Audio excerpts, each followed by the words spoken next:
Hello, everybody, and welcome to the Bard Crawl Season 2.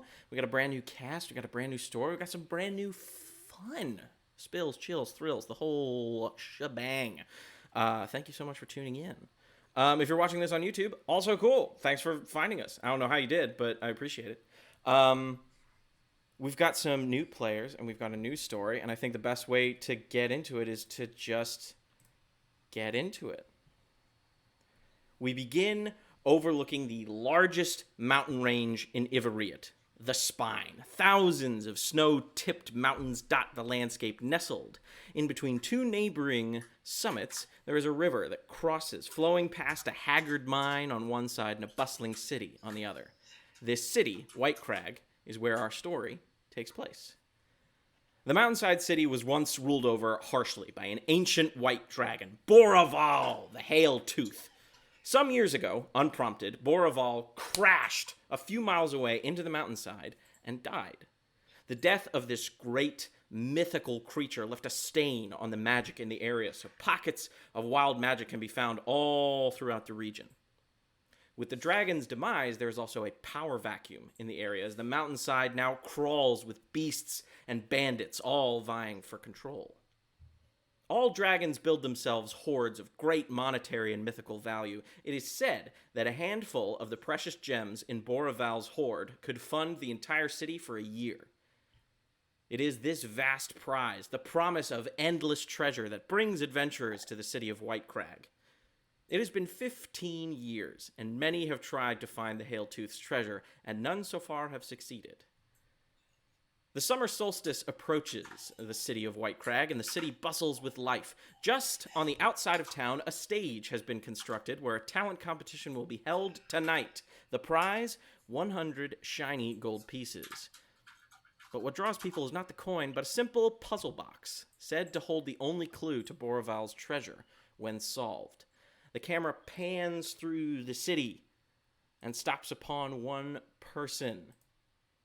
Dustin, could you describe your character? What do they look like? Yes, so I am playing Roland, and Roland is sort of a scrawny, sort of dirty blonde haired, mid 20s, carries around a stick that he carved into a sword, kind of, which we're calling a quarterstaff. And he's um, a bit more aloof than any other character I've played, so this is going to be a lot more fun for me. And what is Roland doing sort of like to prepare for this talent competition? It's probably like around, it's like evening is just starting to happen. The sun is like thinking about setting. Where in the town are you right now? Oh, he is at the tavern trying to drink some courage All right. because he has no artistic talent, but he really wants to win. Cool, cool. So you are downing this stuff as fast as you can. Do you have any kind of relationship with the bartender, do you think, at this point? Oh, I doubt it. I spent most of my life on the sea. I know a good cup of ale, and that's about it. All right. So the bartender of this establishment is a gnome who is sort of like, the bar is a lot taller than he is, so he's got rigged like a little chair, and he has like a crank, and he cranks it, and it like spins him around the bar, and every so often he like careens over to your side, and he's like, "Can I get you anything else, young sir?" Hey, so, do you have any whiskey? And I've got some dragonborn whiskey I got from outside of town, but I mean, it'll put hairs on your chest if that's what you're looking for. I heard that's stronger than the usual.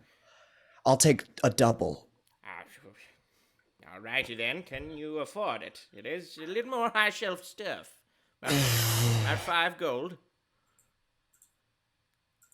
You know what? It's worth it. Yeah, 5 gold. And All then right.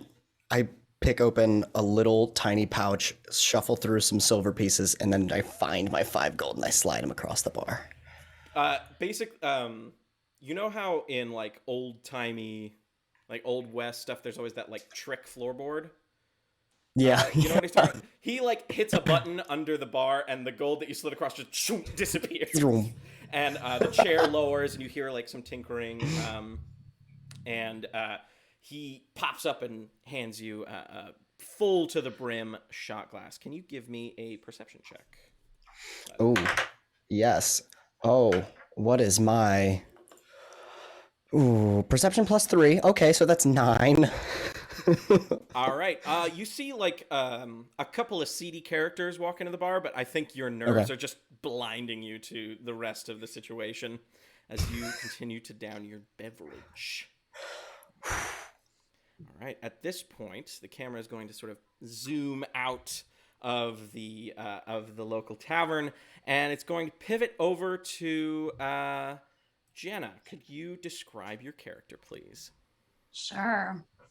I am Avigard. I am a tiefling. I am pretty, well, compared to Jenna, pretty tall, 5'10", pretty strong. I'm a genderless, mysterious, like light purple skinned, hooded,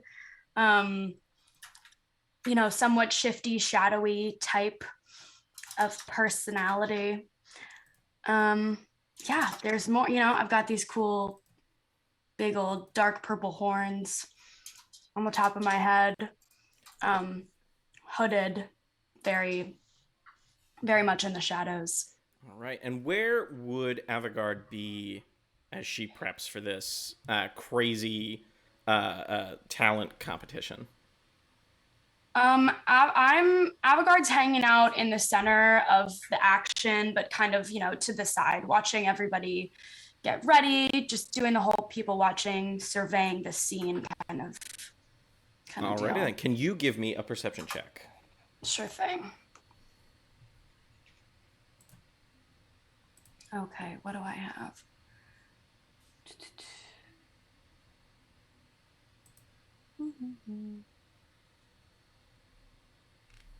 Okay, 14. 14. Okay, you see a few things. Basically, like the stage. This is like just on the outside of town by the main road. Like it's set up to be like this huge attraction.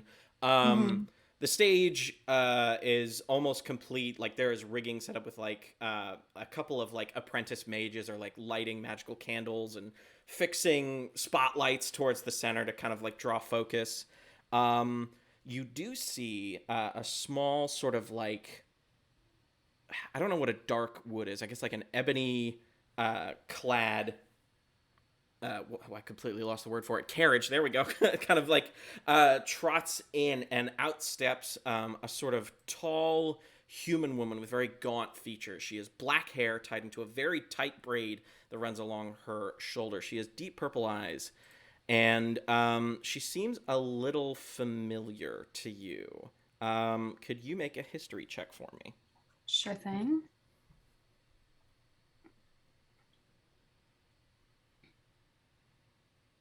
Okay, 3. 3.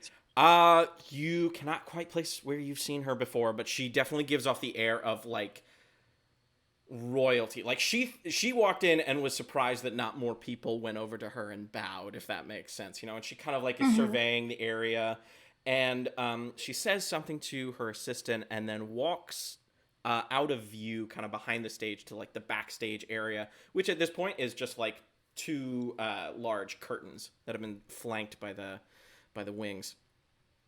I can't hear her though, right? At this point, no. She is like past. Okay. She's at the backstage area. Okay.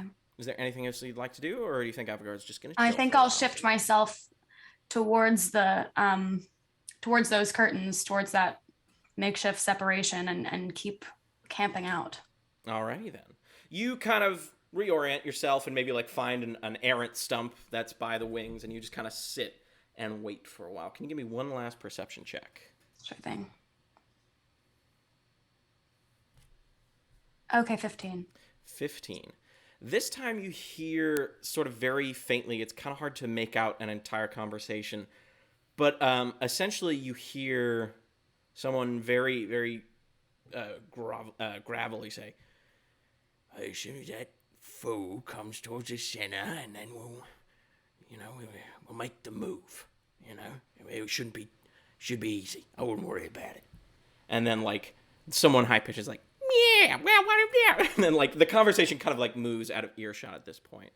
All right, and we are going to the camera's going to zoom out. Sorry, and we are going to pan in to our local half elf, Spencer. Can you describe your character, please? He is Kerfaderk.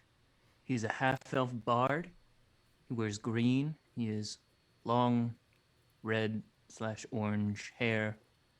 And he has a bandage over where his nose should be. He always has that bandage there. He always has, and he always will. And that's Kerfaderk. All right. And where is Kerfaderk in the city of Whitecragg right now? Kerfaderk is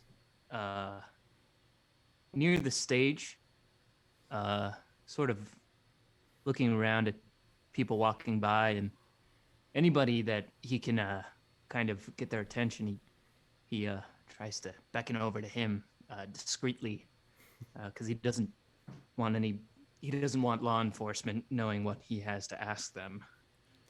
All right. I'm gonna say, make a sleight of hand check. I guess make a sleight of hand check. Yeah, we'll say that. Of course. Give me one moment. That's gonna be a 2. A 2. All right. There is sort of a stagehand who's talking right next to a guard, and you just say, you rolled a 2. What do you say? How do you get his attention? Hey, come here. The guard mistakes your attempts as you trying to get his attention, and so a half-orc guard just like saunters up to you. He's like, "What seems to be the matter, citizen?" How are you? I am good. Oh, and he kind of looks at you, and he says, and he starts speaking in Elvish, and he's like, "I am doing quite well, son. How art thou?" Oh, and I start speaking in Elvish. Another elven speaker, I see. Well, then, go ahead. Well, I'm just saying I could see you were having some problems with the common tongue. I figured I'd help you out a little bit. Oh, well, I very much appreciate it. Now, since you are somebody of elven kin, perhaps I can ask you a very important question. Certainly. Do you have any good? Make a persuasion check. Oh, that's much better. Much better indeed. That is going to be a... Oh my god. That's going to be a 26. Jesus Christ. The guard looks at you and then looks around.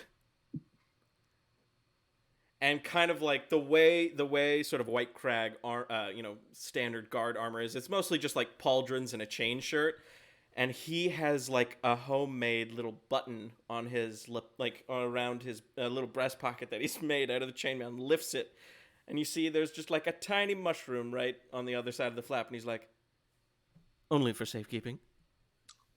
Oh, well, perhaps you need help safekeeping. And I've just met you. I mean, come on. What's between friends? Are you going to perform tonight? Of course I will. In fact, I'll sing a song for you. Is that so? Yes, of course. Anything for an elven kin, brother, friend, drug dealer. I'm careful with the... Of course. All right, give it here. Okay. And he kind of like, it's kept in place with like a safety pin, and he undoes it and hands you just like a tiny little mushroom. Bottoms up.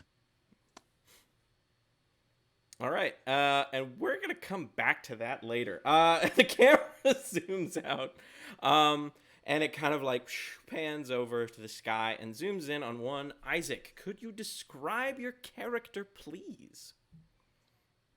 Certainly. So I'm imagining what we're seeing is a glade just outside of town, a tiny, so just smaller than a foot, humanoid body, but full dragonfly head, kind of green blue carapace, and wings. This is Anisoptera, a fairy, and Anisoptera is meticulously selecting twigs from the ground and occasionally plucking them off branches, kind of testing them, seeing how much give there is, and is shaping them into a number of rings made of these twigs, kind of fastened with blades of grass and kind of any sort of found materials. Alrighty then. Can you make a religion check for me? Certainly. That says 16. 16. You don't get anything overt, but sort of just this. As the summer solstice is approaching, which is one of the reasons for all of this, and Anisoptera is very attached to summer in and of itself, there is sort of like this. There is this. What's the word I'm looking for? This zephyr. This sort of like the zephyr of wind, just like positive energy fills you as you craft these rings, and it's as if summer is kind of like patting you on the back, like fucking, like you got this. I'm with you right now. Sweet. All right. And kind of like off in the distance, you see a very haggard-looking human man, kind of like ZZ Top-esque beard. The man's more beard than man, and he's kind of like herding a few sheep out away from the road, kind of as it starts to bustle. All right. Is there anything anybody else wants to do before we head to the talent competition? I don't think so. Alrighty then. The hours pass. You all, gather, get your things together, and there. The way the city had done it was sort of like a lottery system, and a choice select few managed to get into the competition, and the four of you are a part of it. So you all kind of like hustle and bustle around, like stagehands and crew start like maneuvering all of you backstage. There are a few other people there with you. There are 3 other contestants. There is a half-orc sort of like wearing very like steel plate, and it's been polished to a crazy shine. There's a squirrely looking Triton, which is sort of like a fish person, and he's got sort of like, it looks like the robes he woke up in that day. And then there is a little short, definitely like when you first look at him, you're like, is that a human or is that a halfling? But it is a young human mage with like great big glasses, way too large for his face. And they're all kind of like, all 7 of you are sort of pacing backstage at the moment. Anything anybody wants to do as they kind of... actually, I'm going to make Kerfaderk. I almost forgot about that little mushroom. We're going to come back to that. Can you make me a wisdom saving throw? Of course. Oh boy, I'm rolling crazy today. That's a 19. That's a 19. Okay. You are the commander of this high. It has no, like, you are feeling everything positive. You're what's it from Trailer Park Boys where he's like, I'm sober enough to know what I'm doing, but I'm drunk enough to really enjoy doing it. That's kind of the level Kerfaderk is at right now. You're like, fuck, man, you are rolling. And as you're kind of like riding this high, the little human mage walks up to you, and he says, "Are you gonna play music?" What? Who are you? The name is Oni. Oni. Yeah. Oh, Oni. Oh, I know an Oni. that reminds me. I had a friend named Oni Tama, and we had a battle back in the day. It was more of an imaginary battle, you see, because we had just taken a lot of mushrooms. Ever heard of them? The fungus? Yes, I'm actually quite well versed in fungus. Are you now? Yes. Tell me more. Well, I mean, what do you want to know? There's a lot. I mean, I'm not like a biologist or a fungologist. I don't know what those are called, but I'm not one of those. But I'm, I've read a few books. Oh, well, I'd be very interested to pick your brain on what you know about mushrooms, where you can find mushrooms, how you come about finding mushrooms. I believe that we could become very good friends, you and I. And to answer your previous question, yes, I'm going to be playing a song, and boy, do I feel good. In fact, I've been waiting to play this song for years now. You see, can I tell you a secret? Yeah, sure. Come here. Okay. I am a virgin. Okay.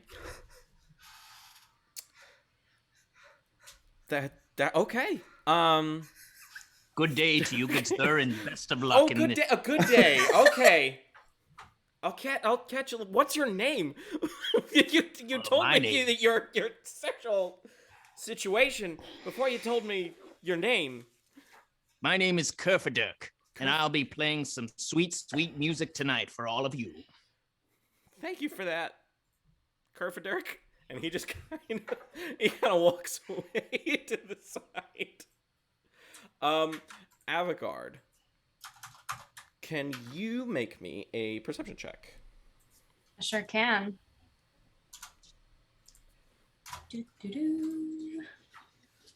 17. 17. This squirrely looking Triton, the fellow who looks like he just woke up and came here, looks a little familiar to you, and the pieces are starting to come together. You're pretty sure he's done a job with you. All right, so I'm gonna keep an eye on that guy, and I'm gonna keep an eye on Her Highness over here. Is she backstage with us? No, she is not backstage. You would have noticed, I think if you were keeping an eye on her, she's one of the judges for the talent competition, it looks like. Oh, exciting. Very good. Okay. All right. Well, this fishy smelling gentleman, I'm going to keep an eye on him while I shuffle my cards and pretend to prepare for my act. I'll also scan my fellow competitors for anyone who looks like a easy pickpocket target. I'm running a little low today. Okay, then. Make an insight check. Very well.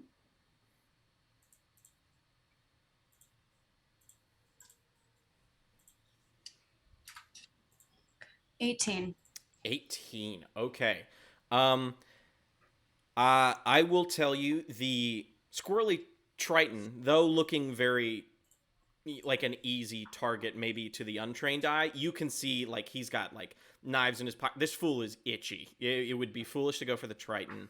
The little mage boy with the great big glasses who was just talking to the half elf, easiest fucking mark on the planet.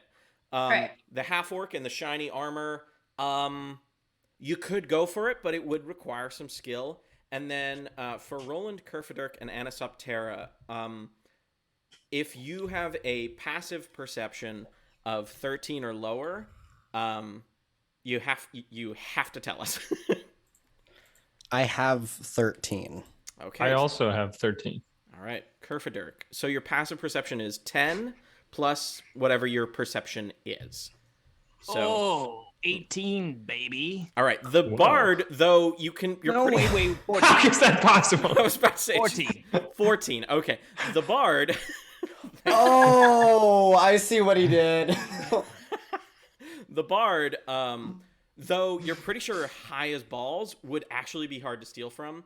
But the strange dragonfly man and the human with the wooden sword You think you could probably steal? You could. All right. Can I also make a Constitution check to see how well I'm holding my liquor? Ooh, yes, please. Give me a con save. I have good con. Please save me. Nope. All right, that is an 11. An 11. You know how I said Kerfaderk was sober enough to know what he's doing, but drunk enough to know to really enjoy doing it? Yeah. You are drunk enough to not know what you're doing, but sober enough to be really fucking upset about it. Perfect. That's not- a comfortable level for me. Maybe not Works. really fucking upset, but you're like you're at the point where you're drunk and you're like, you know when like you're talking to someone and you're drunk and you Oh no, I'm so familiar with the feeling. oh, like you move your head and you you're are like, oh so- no. That's where you're at right now. You go to the bathroom, unzip your pants, and you're like, damn, wait a second.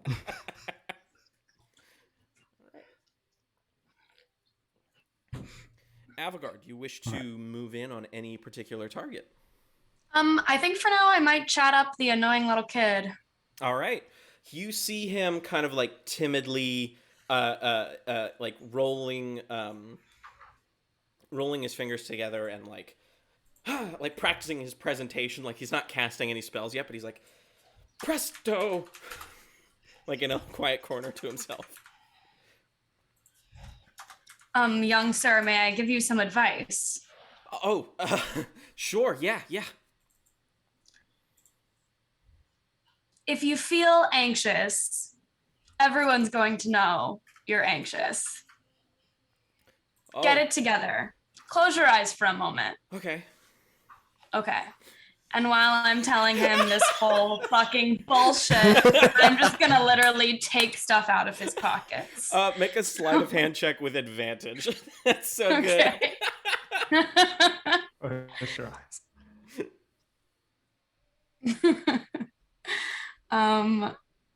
Okay, 21.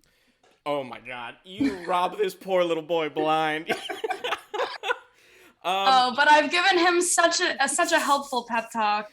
He'll feel so much better now. Can he have inspiration? Absolutely, I will give him inspiration. Yes! That's pretty good. I will give him a D4 inspiration. I'm gonna hold on to that for him. So what did I get? You find on him, he's pretty scant as far as funds go. You only find about like 7 gold. But you do find what appears to be like a love note that was written to him by somebody. Oh. Oh. And it's very short. What languages does Avigard speak? I speak Common, Infernal, and I have Thieves' Cant. All right. There are bits of it that are in Common, but there are certain words that it's the same word over and over again. You assume it's like a pet name based on context. And it's written in a very strange script. I'm going to say you are familiar that it is Dwarven, but not what it says. Okay. And that's oh, and he has a like a plushy dove as well Oh my god. Okay. that you may suspect is part of his act. Yeah, maybe I should give him the dove back. I'm gonna keep the love note though, just because I'm only slightly evil. Go for it. Okay. Awesome. You can have the dove. So his eyes open as if he's just like the anxiety is melted away, and he clasps one of your hands and is like, "Thank you so much. I really appreciate it." And then he turns back to the corner he was practicing, and he goes, "Presto!" And like little green and purple sparks fly out of his hand, and then the dove, you can see is being moved around by like a mage hand spell, but like it like flops around, and he's like, "Awesome." Great. Glad I could help. Cool. All right. A couple more minutes pass. Every so often, like one of the stagehands will come by and it's like, "All right, you got 10 minutes," and then, "All right, you got 5 minutes, 1 minute," until sort of like, and at this point, like you can hear the crowd kind of bustling. If anyone has that, like, I mean, we've all We've all worked in the theater where you kind of like peek the curtain to see the audience. It's pretty full. And you see there is actually, I can take you guys, but not our viewers, but I can take you guys to the theater. Oh, look at that. Boom.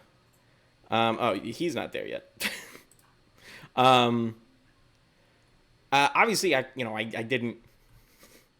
I didn't. There's no backstage included. But there's sort of like this large stone stage, and you see like it's pretty well populated. And sort of at this, sort of in front of the thrust, is a table with 3 judges, it looks like. Sitting at the table, there is a tall woman with gaunt features, black hair, very tight braid. She has deep purple eyes, and Avigard, you would recognize this is the woman who arrived earlier. There's also another judge who is sort of like a portly human man, and he kind of like is making intense eye contact with various members of the audience, sort of at random, but he'll just be like staring at a person, and then he'll carry on and stare. And it's not... Though it is intense, it doesn't seem malicious. Like, he just keeps smiling. His hair is a dark brown in an uneven bun, and a majority of his hair is just, like, kind of falling into his face. He seems like a relatively harmless young man. And then there, at the very last judge, is someone who seems totally disinterested in the whole affair. He's, like, sitting back. His, like, feet are on the table. Is a very young dwarf with a stubbly beard, and he wears an ill-fitting circlet, like a tiny crown almost. It like denotes some kind of regal status from what you can gather.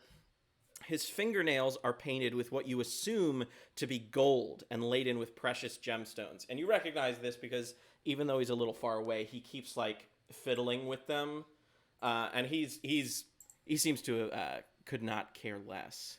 After the final sort of warning from the stagehands, a very old elf, an exceptionally old high elf, kind of walks onto the stage. He has like a cane in one hand, and he kind of takes center stage, and he says, "Welcome, ladies and gentlemen. I am the highest bidder, Meltrio Quintoblat, Themen over Rye." Bless you. Thank you. I would like to welcome you all to the Whitecragg Talent Competition. I have been the keeper, and he reaches into his long, flowing robes, and he pulls out this strange little box that looks sort of like a box I have in real life, and if I was smart, I would have grabbed it before the stream started. Here it is. And it looks like this, and it seems to have no openings of any kind, and he holds it, and he says, "Back when the dragon ruled over the land, I was sure to get his secrets and find his treasure. And I got this from an old maid who knew the truth of its location. But god damn it, I'm old and I haven't figured it out. So, we are hosting this competition so that one plucky young adventurer can try to find the hidden goods." And he says some more stuff, like thanking the local royal family. He makes a big deal of thanking the judges. The woman is named Mavis Merk. She is sort of, Avigard, you would then suddenly remember, she is the woman who, like, presides over Murky Hall, which is the area where the Thieves Guild tends to operate. Then he's like, Oscar Downsong, who is the portly human gentleman who is making eye contact with a lot of people. And then he says, and then from our sovereign, the youngest son, Flugum Flakefall. And the dwarf, like, people are clapping, the dwarf doesn't even give a shit. He's, like, still looking at his fingers. And he says, "May the festivities begin!" and it kind of like hobbles off the stage. First up is little Oni. The stagehand comes and grabs him, and with his newfangled sense of determination, he walks proudly onto the stage, puts his hand sort of like in his robe pocket, and for a moment there is like a look on his eyes of like, oh crap. But then like realizes the lights are on him, so he carries on. And he does his little presto and then casts Mage Hand and makes the little plushy dove float around, when suddenly it kind of drops. As he seems to have lost concentration, he rolled a 1 on his inspiration die. So it did not help him, unfortunately. The portly human gentleman holds up a card that says 3. The dwarf holds up a 4.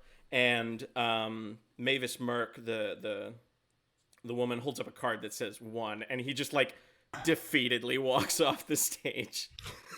Next up is the half-orc.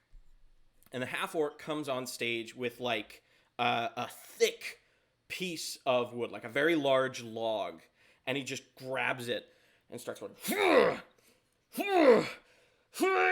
and just straight up rips the log in half, Captain America, fucking Age of Ultron style, and just chucks it off to the side and then flexes like a power lifter. Oscar gives him the portly gentleman, Oscar, gives him a 4. Flugum is very interested and gives him a 7. And Mavis gives him a 2. Then out comes the Triton, the sort of squirrely Triton guy. And he starts... Actually, I have to roll for his. 1 second. Okay. The Triton comes out and starts doing knife tricks with his hand. He starts, like, spinning it in one and, like, in between the knuckles, and then starts, like, juggling knives.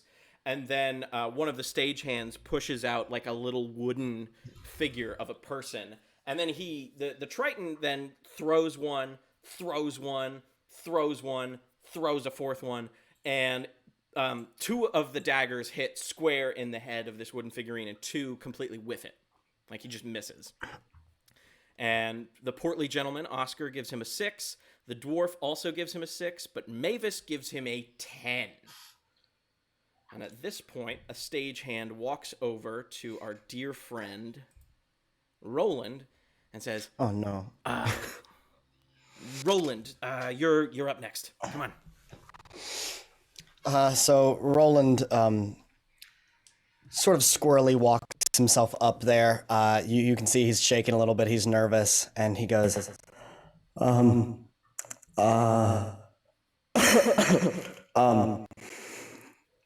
So for this, I actually want to ask, I have 3 different jokes that he wants to tell, but depending on his sobriety, I think that would determine which one he goes with. I have a cute one, I have a risky one, and I have a dark one. I'm gonna say you're pretty drunk, so I mean, I'm gonna leave it up to you. It's your character, whatever you think he would do. He'll stick to the middle and just go risky. Okay. And he goes, So what's green, red, and is constantly bumping into walls, you might ask? There's a goblin with forks in both eyes. There are some. Give me first a flat charisma check. Just roll charisma. Oh, just bad. 10. 10. Okay. That seems about right. And now also roll me a performance check. Ooh, same modifier, but a 17. 17. Okay. Oscar rates you. The the portly gentleman gives you a 2. The 17, you say? Yeah. The dwarf kind of like raises their card and gives you a 6. I mean a 4. Sorry. No, a 6. They give you 6. So you have 8 points right now, and then Mavis, the woman, gives you a 1. So you scored a not a lot. Thank you. That's very fair. I appreciate your time. And then I put like the microphone, which I can only assume is like a mega, like just a megaphone. And I just set it down on the ground. And I also try and pick up a piece of that wood that was splintered off because I thought that was badass, and I put it in my pocket. All right, sounds good. As he's bombing out there, Avigard, you were approached by one of the stagehands and is like, "You're up next." All right. Out I go onto the stage, and I will let the audience know that I am in need of a volunteer for my special skill. All right. A goblin woman kind of like saunters up to the stage, you know, in a kind of like a nice little frumpy dress. She's like, "Oh, I love stage magic." Okay, great.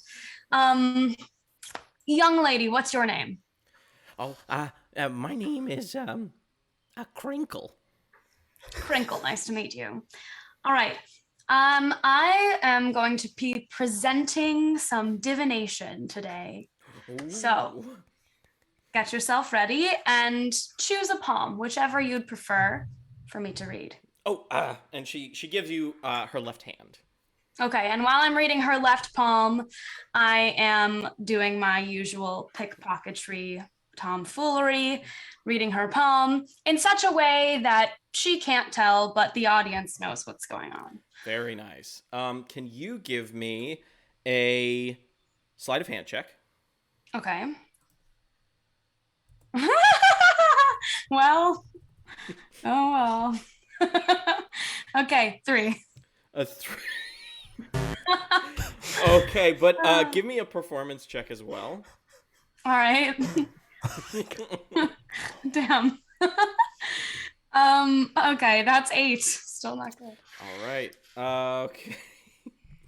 So, you like are this little goblin woman. You're like giving her whole spiel, and like at one point, like you're feeling the side of the dress for like in my world, dresses have pockets. Get with it, fashion designers. Yeah, you're like come on. feeling for a pocket, and you find one, and then just there's this very audible as you rip the side of it.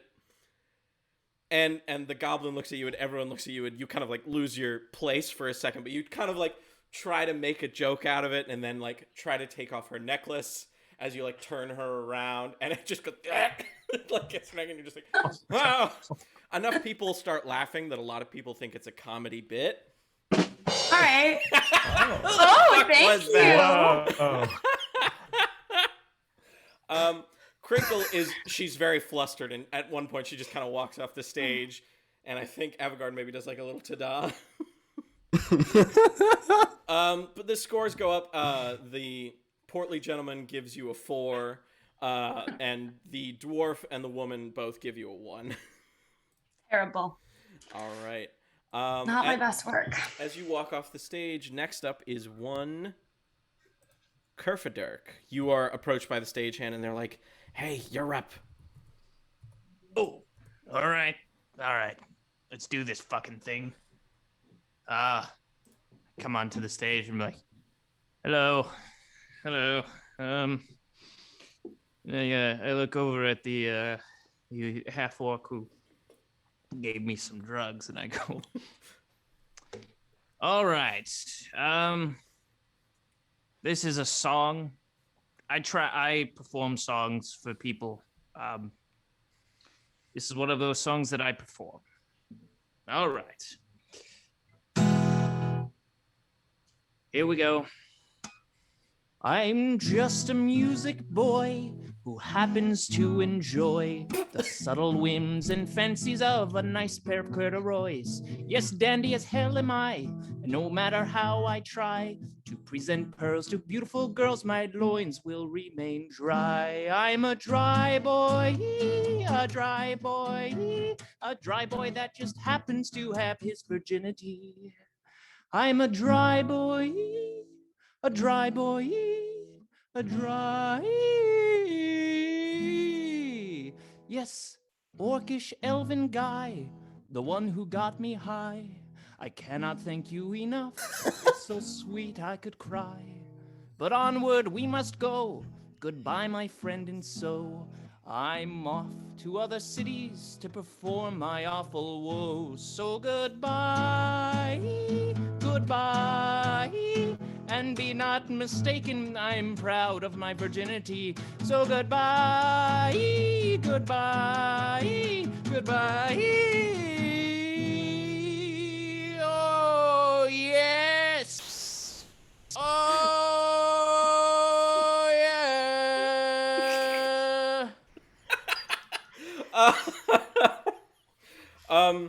Okay, so I guess this is just going to be a regular performance check for you, but it's going to be all the marbles. And I'm going to give you a D8 inspiration because that was great. Oh, fuck. Oh, my fucking God. Give me And well deserved. Holy shit, I'm goddamn. Also, for viewers at home, that's how I do inspiration when a DM gives it out, because I don't like advantage, because I think that's kind of lame. I think the dice, like, basing it off Bardic Inspiration is more fun. All right, sorry. Carry on. All right. Be. Oh my God. +6. Oh. 24. 20. Damn. Very nice. But I'm still high as fuck. So, Kerfaderk, the portly gentleman holds his card up and gives you an 8, and like he there's a smile. The dwarf freaking loved it. Gives you like a 10, and you can see he like wrote on the card. He's like even more than 10, but he wrote you a 10. And the woman gives you a 5. Okay, I can take criticism just as well as the next elf. All right, okay. Goodbye. As you are ushered off the stage, one Anisoptera is ushered on. Anisoptera, take it away. Okay, Anisoptera has 5 or 6 of these twig rings, and kind of flutters down to where the megaphone has been left, and kind of tips it up so you can speak into it. Ladies and gentlemen, it's a pleasure to see you. My name is Anisoptera. I come from the summer court in the Feywild. I seek the secrets of the foul dragon that stole the sacred seed, heed now, from our Titania's sacred hoard. She is ill. I needed to cure her. That is why I'm here. So I will perform for you one of our training drills, as well as a song, a battle cry. Thank you. And Anisoptera sets down the megaphone, flutters over to the center of the stage, takes the 6 rings and tosses them all into the air, casts sacred fire.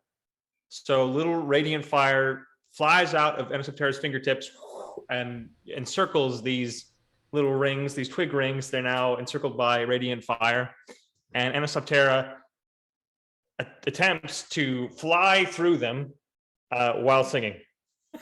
Sospan fak un beriaritar, sospan klar un beriariklar, agad wedi craffu Johnny Buck. Oh, die boxer soldier, die boxer soldier, die boxer soldier, his shirt is hanging out. All right. I now have to decide what you have to roll for that. We'll say, because you're flying through the rings, yeah? Yes. And you cast a spell.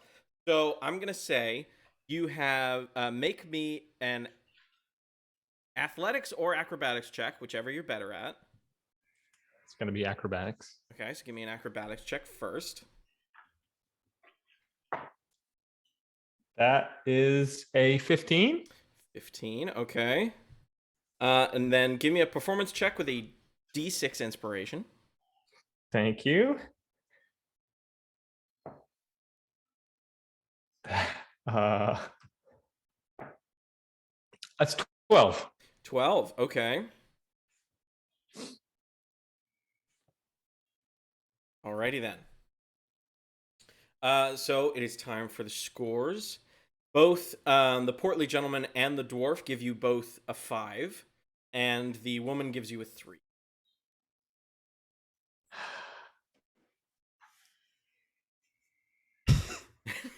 You are quietly ushered off the stage. At this point, a lot of the people are comparing their scores backstage somewhat. At least the three NPCs are.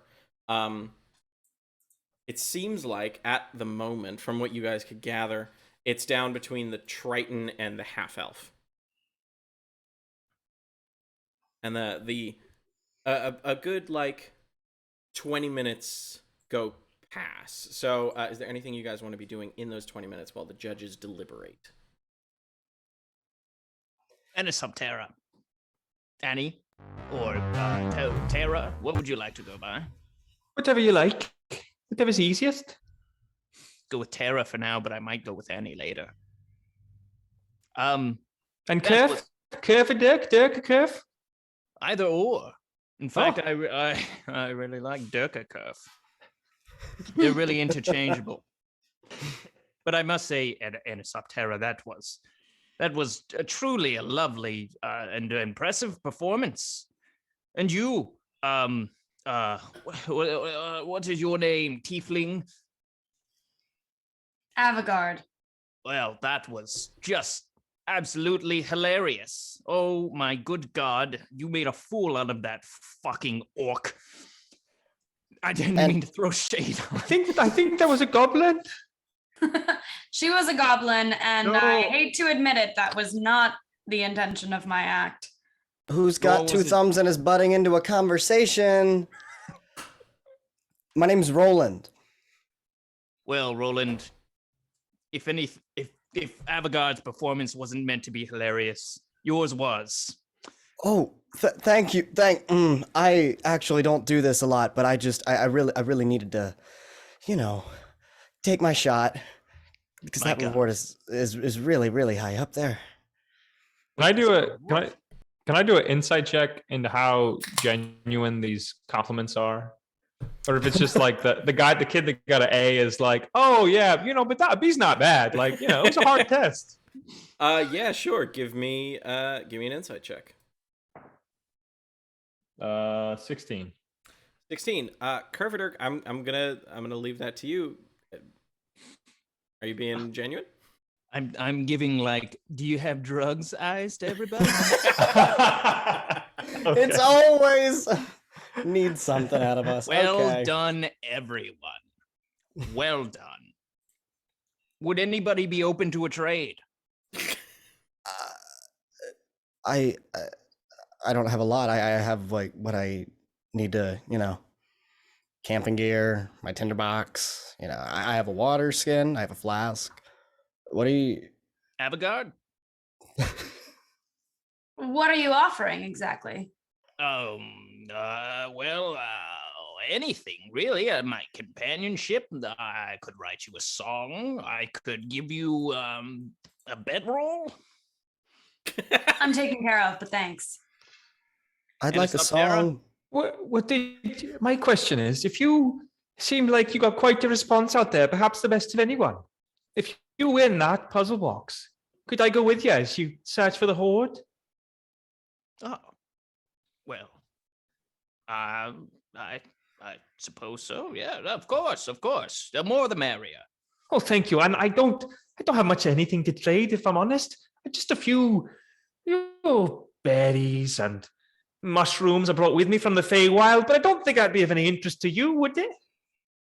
Well, I suppose we could find some sort of use for mushrooms or berries. Well, they're quite strange. They're nothing like you've seen here. They're grown in a mystical land, so you probably wouldn't even like them. Okay, I think I could get used to this.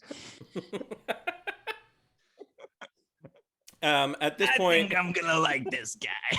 At this point, the crowd that has been sort of bustling kind of dies down as you guys see the lights are hitting the stage again.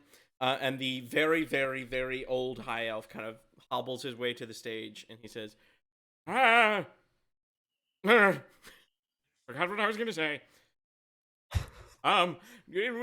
After much didn't we all have a great night tonight, everyone? And like there's some claps and some hoots. There's some hoots, some hollers. He says, but it is time. There can be only one winner. But first, in third place, who gets a cash prize of $20? 20 gold. Sorry. Forgot what my shit was for a second. Oh shit, I should have taken that time to do math, huh? It is a tie for third place. Anisoptera the Ferryman and Boris the Half-Orc. And the half-orc in the shiny armor like steps out, and Anisoptera, I assume you would join. Mm-hmm. So you'll have to split the $20. That's the thing. You're each only gonna get 10. I'm so sorry about that. And he hands you both 10 gold. Anisoptera is pulled down to the ground by the weight of the gold. And then the runner-up for the competition, Shredder the Triton. And the backstage, can I get an insight check from Avigard, Kerfaderk, and Roland? Ooh, baby. First nat 1. Okay. 5. 13. Avigard, you with some presence of mind. You've been keeping an eye on him all night. You recognize, like, it is not anger or disappointment that's in his eyes that he's not first. It is full-on fear. And so he, like, steps out and he's like, and your prize, excuse me, is about 50 smackaroos. And he hands him and he hands the Triton a purse, who just kind of holds it, and is just like, he, like, leans into the little megaphone. He's like, thank you. And then he kind of steps off to the side with Anisoptera and Boris. And he says, and the winner of tonight's extravaganza, the winner of not only 100 fucking dollary dues, but also the Puzzlebox of Bora-Val is Kerfaderk. Oh, and the audience yes! loses their shit. Kerfaderk, as you start strolling out, it's as if time slows down for a second when suddenly you hear one woman scream. Crinkle, the goblin, and kind of everyone's eyes look that way as she is reacting to the half-orc guard who gave you the mushroom. His throat has been slit, as well as other guards that have been posted at the entrance.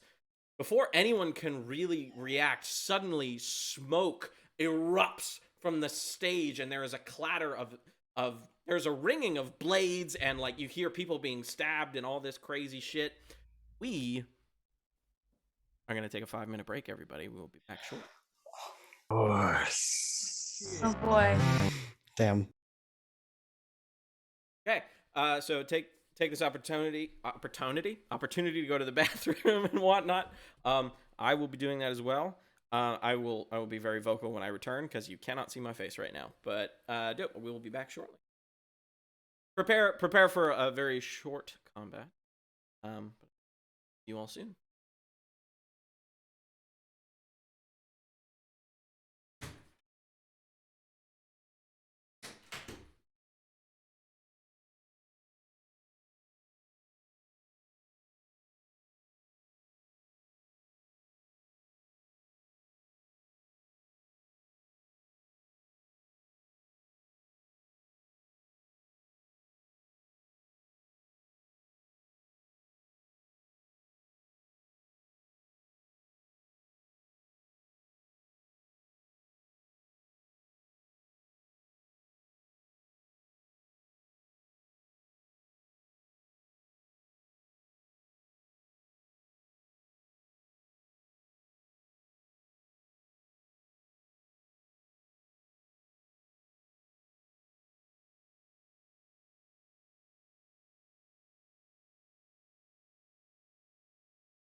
Back. I am doing things because I am back, and I'm doing things, and I'm back.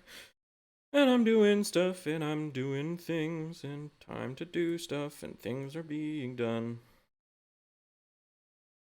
And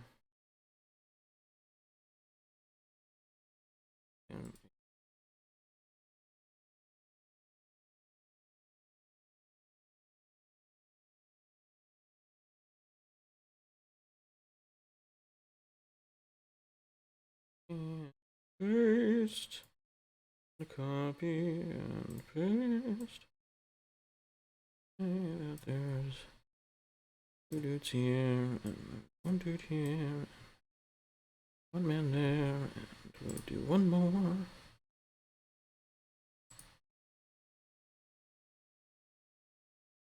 Alright, cool.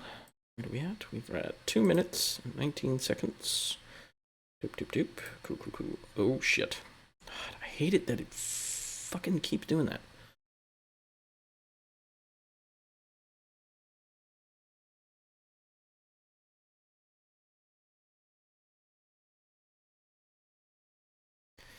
Alrighty then.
Where am I?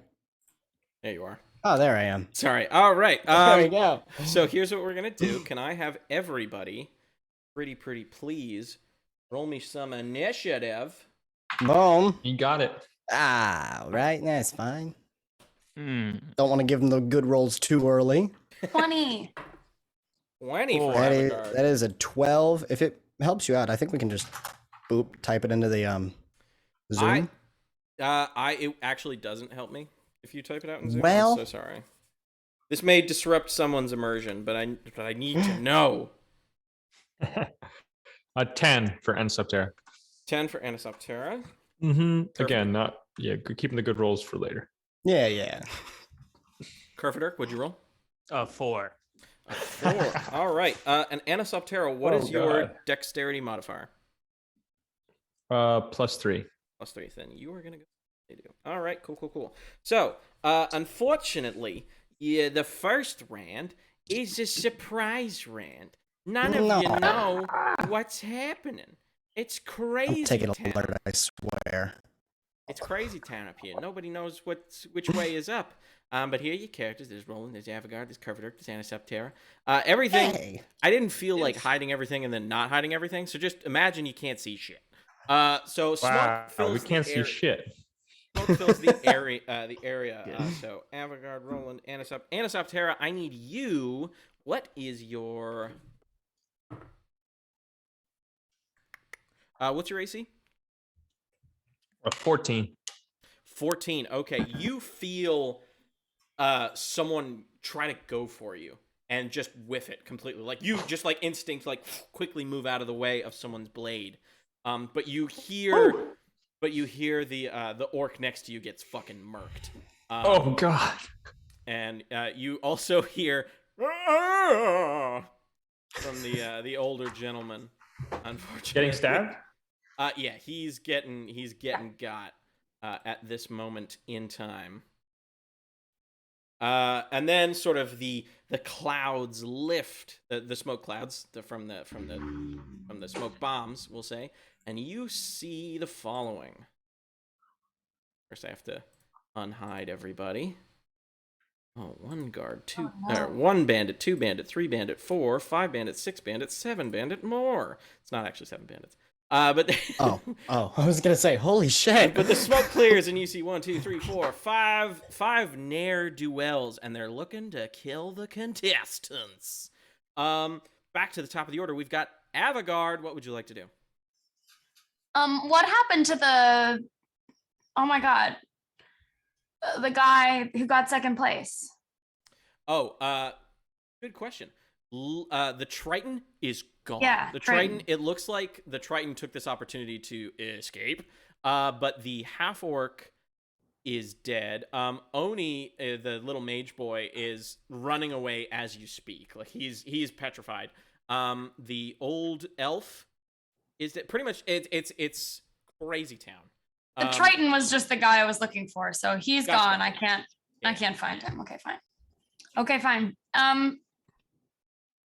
Well, guess I'm gonna defend myself. It looks like this one bandit is getting pretty close. I'm going to stay against this stairwell right here and prepare myself for. I guess I'll get my my bow ready. Alrighty then. You quickly pull out your bow. I assume you're going to prepare an action if someone comes towards you. You're going to shoot. Yes, them? exactly. Cool. All right. Anything else you'd like to do? Will that be all? I think I'll just, unless you think there's anything I could see, maybe I'll try to kind of peek my head through the chairs and take a look at the judges. What happened down there at the judges table? Can I see that far now? Give me a perception check, and this will be free. This won't cost an action or anything. Oh, yay. Okay, 14. 14. You can see, it looks like the city guard that was sort of like just monitoring the event. They've all been assassinated, but like there's some like Secret Service types that are like currently ushering the 3 judges away. Like they're being sent elsewhere. Got it. All right. All right, Thank then. you. So you pull out your bow and you prep. Roland, what would you like to do? Roland is currently pissing himself. Roland is not used to these situations, and currently he's just standing in shock, but then his necklace starts to dimly glow, and he hears a voice saying, "What are you doing?" Hello? Get in there. And then without him able to stop it, his feet start moving 5, 10, 15, 20, 25, 30. And then he readies his shield and his quarterstaff sword. And he says, come and fight me. What the fuck?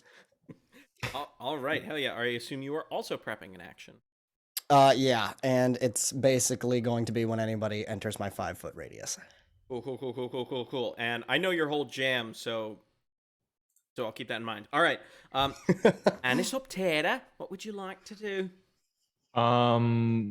First, can I do an insight check just to try and gauge what exactly these, like, the target seems to be? If it's just like they're trying to kill people, does it seem like they're killing everybody? Does it seem like they're looking for something, just to, Sure. discern their motives? Give me an insight check. That's a 10. That's a 10. The best you can make out right now, the dudes you can see, there's a whole lot of hustle and bustle, but the 5 gentlemen who have been tagged with a red dot, it seems like their mission is just to kill the contestants. It looks like it's very fight or flight right now. You just see people with swords and daggers headed your way. Okay. I think Anisoptera is gonna fly 2 steps closer to Kerfaderk and say, "Watch they don't get that puzzle box," and then cast Sacred Flame at the one kind of behind us. That seems like almost everybody has other targets they could go for. The one kind of stage right. Gotcha. And that's a So he makes a dex right? save. Yes. All right. He rolled a 3. Fantastic. So I think he's boned.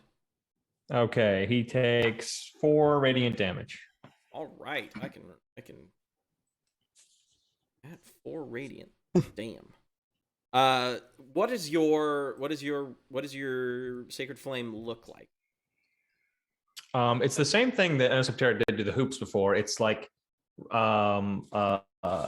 flame-like radiance that bursts from the fingertips. So it starts very small, of course, and then just blooms like vines of fire and, kind of engulf the target. Oh, I love that imagery. So Anisoptera, you like quickly fly over. You tell Kerfaderk to watch out for the puzzle box as you point at this furthermost guard as this like little tendrils of fire starts off as a little bead and then and wraps like a crazy net.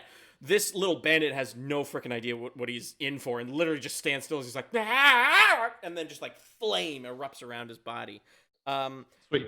Next up are said bandits. Oh wait, I can't control them. I can. Here we go. This one's gonna go for Roland. This one's gonna pop as off soon as he here. does. Yes. Sorry, yeah. As soon as he does, I'm gonna use my polearm action. Okay, that's your reaction. Yeah? Cool. Reaction, yeah. And I just get a free attack on him. In which case, it is a. I don't have a good plus to that. No, not good enough. That's an 8.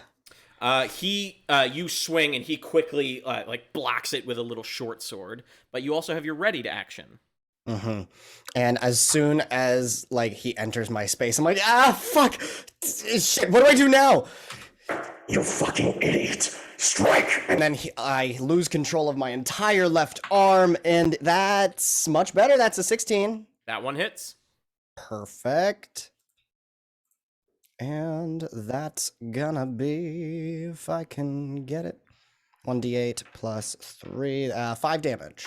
Alrighty then. How did I know it was gonna be 5? Okay, so you managed to literally whack him straight across the face as just a gout of blood pours out from his nose. Avigard, I'm gonna turn to you. You have a ready to action as well. Yeah. Would you like to use it on this guy, or do you want to still hold on to it? No, I'm gonna use it on this guy. I'll go ahead with my crossbow. Go for it. Let her rip. Okay, what do I add to this? Anything? On your character sheet, there should be an attack bonus. It should be your weapon, attack bonus, and then the damage. So what's your dexterity? Oh, it's 2 plus Oh. 2. 14 plus 2. All right. So you should roll a d20 and add 4. 2 for your dex, 2 for your proficiency, because you've used this bow before. Got it. Okay, cool. So that's 12. 12, that hits. Roll for damage. And that's 6? A d6 plus 2, plus your dexterity. Great. 5. 5. All right. You see, I don't know what's going through Avigard's head, but maybe this guy is fighting people with a wooden stick. So you just quickly Right. back him up. And from your perspective, Roland, you swing and are parried. You swing, you hit him in the nose, and then suddenly an arrow just hits him right in the throat. I forgot to add your sneak attack, Avigard, but that's okay. That's okay. I'll use Because it. he's fucking, you got him in one. So He did anyway. He's fucking toast. Okay.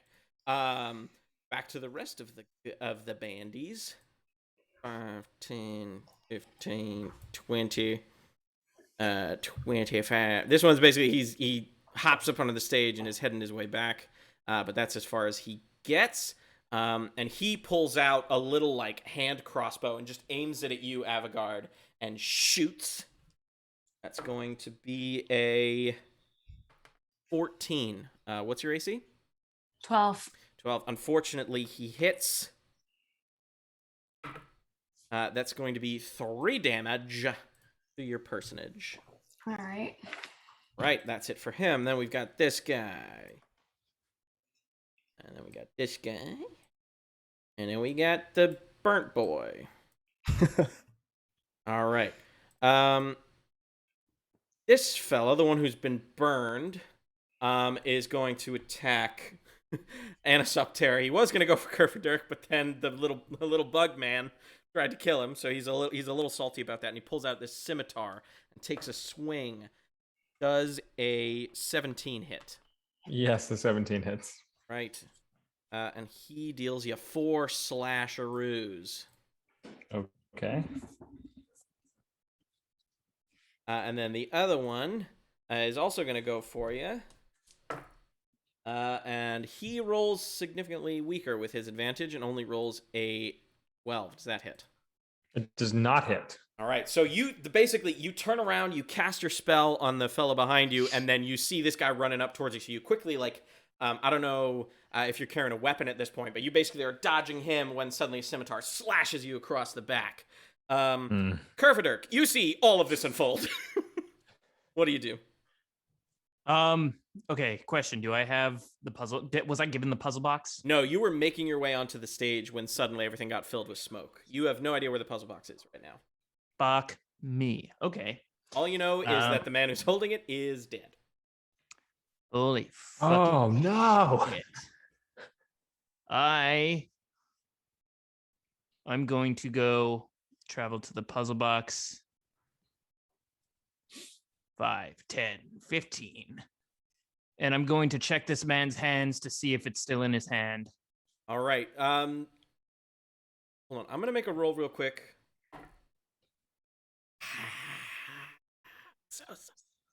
So the gentleman who was burned by Anisoptera sees you running and just sticks his scimitar out as you run away, and he crits. Oh, No. damn. Jesus Christ. So you take 9 damage as he like slashes like at your fucking like at a tendon. Like you get hit real bad. Whilst you're at the body, would you like to make an investigate check for me as you look for the puzzle box? I would love to. That's going to be a 5. A 5. You are bleeding, so you're bleeding. You at this point, like you're touching him, he's bleeding. You're touching your own wound, and like you're. I think Verkaderk maybe, or sorry, not Verkaderk. Sorry, Kerfaderk. Jesus Christ! Just a heads up for the viewers. This is gonna happen a lot this season. I'm so sorry. Kerfaderk is maybe going into shock a little bit, and you see the bandit at the end of the stairs pulls out a little dagger and says, "Oh no. Did a little baby get a little cut?" And starts staring at you menacingly. Is there anything else you'd like to do, Kerfaderk? Because I will say the investigate was like a bonus action. Oh, fantastic. Okay. I'm no baby. Can a baby do this? I'm going to try something. I don't know if this is just way out of bounds. And please stop me before I get too far if this is not something that you think that I could do. Okay. But the lights on the stage, are they torches? The ones up towards the front are the ones that are like higher up are like magical lights. Fantastic. So I'm going to attempt to distract this bandit with a stupid little song while I cast Mage Hand to grab the torch and throw it at him from behind. Is that something I could do? Technically, rules is written you can't attack with Mage Hand, but it doesn't say that you can't drop something. Could I maybe drop that it on something top of drops him? it onto him. Yeah, go for it. That's gonna be the plan. So I'm gonna cast it slyly without him noticing. I'm gonna be like, "I'm no baby. Would a baby be able to sing like this?" Holy fucking shit, holy fucking shit, holy fucking shit, holy fucking shit. Oh my fucking god, oh my fucking god, oh my fucking god, don't fucking hurt me, please. Don't fucking hurt me. And the mage hand has the flame and it's holding it over him. And I'm like, holy fucking shit, keep looking at me, but please don't hurt me. And the mage hand drops the torch on top of him. Okay, I'm gonna say, even though you can't, my game, I can do whatever the fuck I'm breaking all the rules. Yeah. Make us. If I'm a rule of cool DM, I don't give a shit. Make a. I guess this would be make a deception check. We'll say. Yes, that's exactly what I wanted you to say. And if you beat his wisdom score, it'll hit him.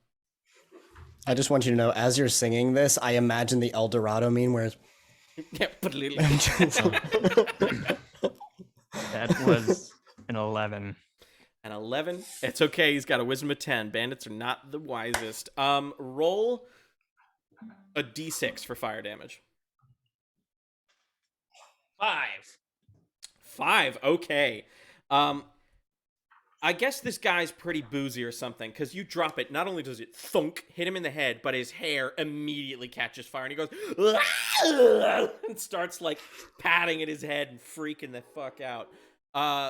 Back to the top of the order. Avigard, what would you like to do? All right, I gotta get in here and help somebody. So Kerfaderk didn't have any luck looking through for the box. As far as we're aware, yes. Okay, great. I'm gonna sneak over there and see what I can find. Alrighty then. Each square is 5 feet. You've got a 60-foot movement speed if you use your bonus action. Okay. 1, 2, 3, 4, 5. Wait, 60. That'll be 12 squares.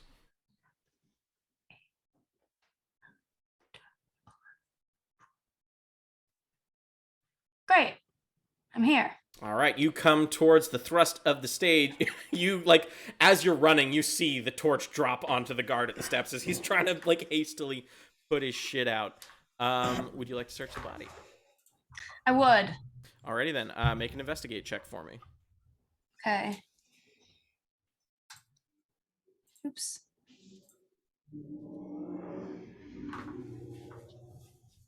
Aye. Oh, okay, 11. 11. You don't find anything. Damn. And I'm gonna say because you used your bonus action to dash, that unfortunately you had to use your action to search. Oh, okay. So I can't use the bonus action to hide. So I'm gonna chill here then. Alrighty then. Next up is Roland. I keep rolling. Yeah. Roland just saw that dude die right in front of him. The arrow went through the neck, splattered on his face, and he's just... Fuck! And he sees the guy run behind him, and he hears this voice again. Do I have to do everything myself? And he takes his sword and he attacks him with the front end. And that's gonna be a 13. 13 hits. Sick. And then he also hits him with the back end of the blade, polearm bonus action. Nice. And that's going to be 11? 11. Holy crap. I'm going to tell you to describe how this guy dies. Or I'm going to ask you to describe how he dies. In that case, this being takes over Roland's body. And just sort of, he has a different demeanor in his eyes as he takes this wooden sword up and he slashes him across the face, dropping his weapon, and then he just beats him with the back end, and then he just has him on the ground and he just unrelenting blows until his entire face is covered in blood, Roland's face. And he gets up, and then that form sort of sets aside him and he's just, screaming bloody murder as he's like, "What the fuck?" And then, like, just. Alrighty, then. In a weird You position. still have your movement if you'd like. Oh, yeah, or then is I'm Roland definitely just going to use stock it. still in terror? Oh, Roland is, but his bottom half, this green energy sort of flows over his legs, and they slowly start moving him towards this next enemy, and he's going to stop right there. Alrighty then. Next up is Anisoptera. You've got the burned fellow behind you, and then just a fresh-faced. What is it in Macbeth? You got a cream-faced loon in front of you. Okay. Anisoptera is going to say, "Oh, dear Kerf, I never meant for you to be hurt. I'm so sorry. The Dolly Clown play with now it da!" And cast Healing Word, bonus action. Okay. First level spell on Kerfaderk. And so it's a D4 plus my spellcasting modifier, I believe. Yes, which is wisdom, I presume. Yeah, Unless you're one of them cool charisma clerics I've heard so much about. No. Wisdom. That is 6. I rolled a 3, so 6. All right. You feel loads better. And then I'm going to turn back to this one I've already burned that then proceeded to cut Kerfaderk, and I'm going to cast another Sacred Flame. Alrighty then. That's another dex save from him. Yes. That is an 11. Which fails. All right. Hit him hard. Okay. Hit him hard and fast. That's a 3. I'm rolling bad with this D8. Okay. This you hit him and he's now just like fully engulfed in like white flame that normally is like the hottest kind of flame, but just it's white because it's holy. As he's just like trying to put himself out. He's looking real fucking bad, but he's still standing. At this point, anything else, Anisoptera? That's it. All right. Now it is the bandit's turn. The one who... There's a lot of fire happening right now. For starters, this one down at the steps is going to rush Kerfaderk. This one is going to pivot to over here. As soon as he gets in my area, I'm going to use my reaction. All right, go for it. Yeah. And that is, woo! 24. That, I think that hits. I think You that think so? I think that one gets him. I could be... Yeah, you got him. D4 plus 3, that's 5 damage. All right, As I just poke him. Basically, you do the, if anyone here has played Hellish Court, you do that whole, like, just whack, just as he just hits him straight in the chest. And then we've got some attacks coming. So first, we got an attack on Anisoptera with a scimitar. That's going to be an 11 to hit. Does that hit? That does not hit. All right, the burned gentleman, I think, is, like, barely holding his blade at this point. The one who ran around you is going for Roland. That's going to be an unnatural 20 to hit. That does not... No, that hits. That hits. I'm level 2. You ain't running it past me, buck. Oh, max damage, unfortunately. You take That's fine. 7 points of slashing damage from his scimitar. He goes full-on duel. He goes fucking mano-y-mano and, like, parries your sword out of the way as he nicks your shoulder. And the other one's going for Kerfaderk with a dagger. That's going to be a 17 to hit. Does that hit? Yes. That's going to be 4 damage for our friend Kerfaderk. Right. Then what did I say it was for you, Roland? 7? I'm down to 15 hit points. Cool. No doubt. Kerfaderk, so you got a gentleman who's like patting his hair out of fire and it just kind of like slashed at your chest a little bit with his dagger. It's your turn, Kerfy. What would you like to do? Motherfuck. Son of a bitch. Let's see. This motherfucker. This guy. This son of a bitch. Vicious mockery? Yeah, why not? First of all, I will give who's in the most trouble here?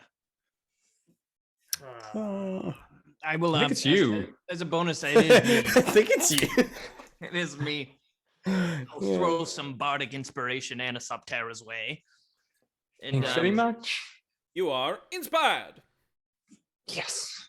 then I'm going to look at this burning fellow, this asshole, this fucking asshole, and I'm going to do the exact same fucking thing. I'm going to Just grab the other torch. I'm going to say, hey, look at me, burning motherfucker. Holy fucking shit, holy fucking shit. Holy fucking shit, holy fucking shit. Oh my fucking god, don't fucking hurt me. Oh my god, fuck. Oh my fucking god. Oh my fucking god. Oh my fucking god, god. Please don't hurt me. I need help. I need help. And the mage hand has the other torch and it's hovering over him. And I hope he's falling for it yet again. And I'm like, all right, can you this time? Can you make a deception check with disadvantage this time? Of course I can. I just don't know if he's gonna fall for it a second time. It's 11. That's still more wisdom than he has. Roll a Oh D6. my god. I've heard of Burning Man, but this is ridiculous. Holy fucking shit, holy fucking shit. All right, can you roll a D6 for that fire? 2. 2? 2. All right, so he doesn't catch fire this time, but he gets thoroughly thonked in the head from probably like a 30 or like a 20-foot drop from the mage hand, and he's not looking so good. Nice. Ooh, excuse me. All right. Anything else you'd like to do, dear Kerfy? That's it. All right, Avigard, you're up. What would you like to do? Okay, let me see where I am now. Hang on. Oh, okay. Where is this guy that's above Kerfaderk? He's still barely hanging on, yeah? Yeah, the gentleman. Yeah, he's been hit by 2 torches at this point. And he's not dead yet. He's All not right. dead yet, but he's looking pretty rough. Okay. Well, I don't have to get closer than I have to, so I guess I'll just stick with my crossbow and launch an arrow his way. Go for it. D20 plus 4. Yep. That's 23. That hits. Do 2d6 plus 2. How much sneak attack is level 2? Hold on, I have my player's handbook. I think it's just the 1d6. It's just a 1d6. Okay, so yeah, so 2d6 plus 2 for your damage then. Okay, it's 9. Fuck. How do you want to do it? How do you want to? Right through the eyeball, baby. All right. Here's how the scene unfolds. Kerfaderk is playing holy fucking shit a second time, and this guy as he's running, he's like, "Oh, that ain't gonna Love that work. song. I love this song. That ain't gonna work on me again. See, I'm ready for it." And he looks up, and as he looks up, the torch like hits him right in the eye, and he gets a black eye. And he's like, "Ah, shit!" And he like reels a little bit, and you see his other good eye, and bang! There's just a little I forgot what it's called. There's an arrow shaft. I almost said arrow stalk, like it's something that grows. There's an arrow shaft coming out of his eyes. He just reels and falls back dead. The other 2 are actually kind of looking around now, like, oh shit, the others are down. Anything else you'd like to do, Avigard? I'm gonna hide. All right, give me a stealth check.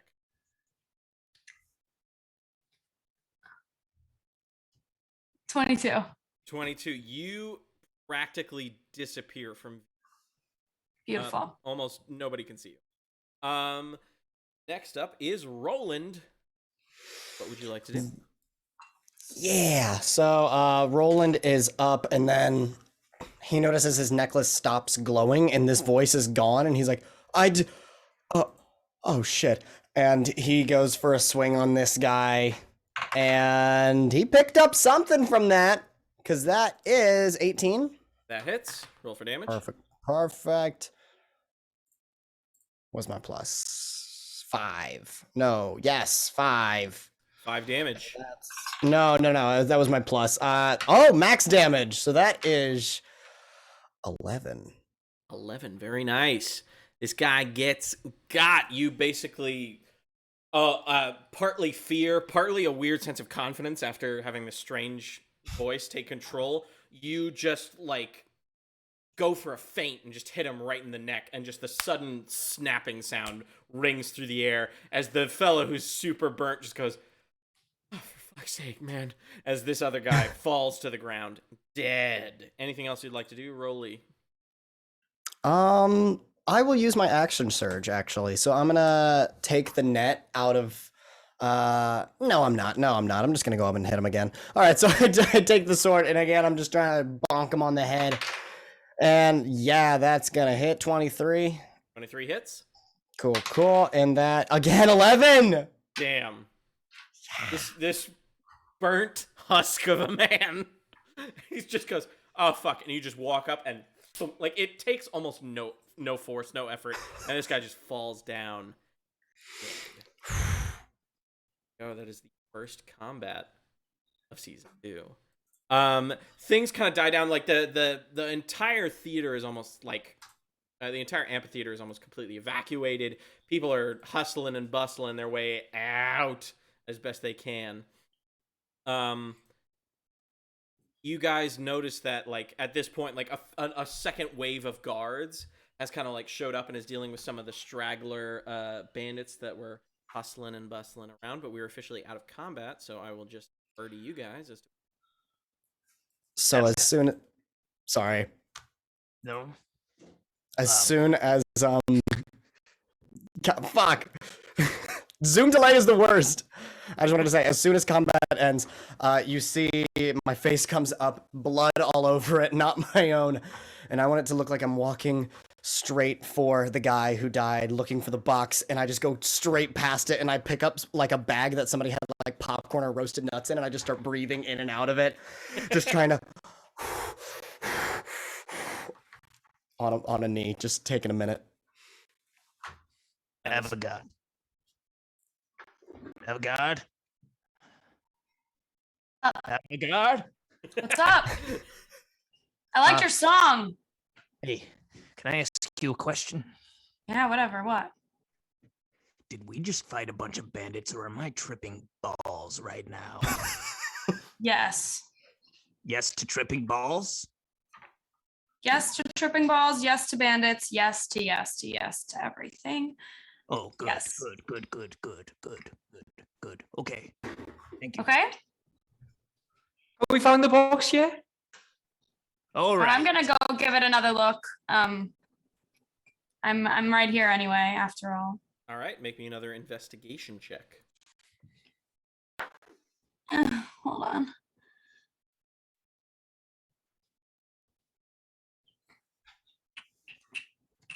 $19. 19.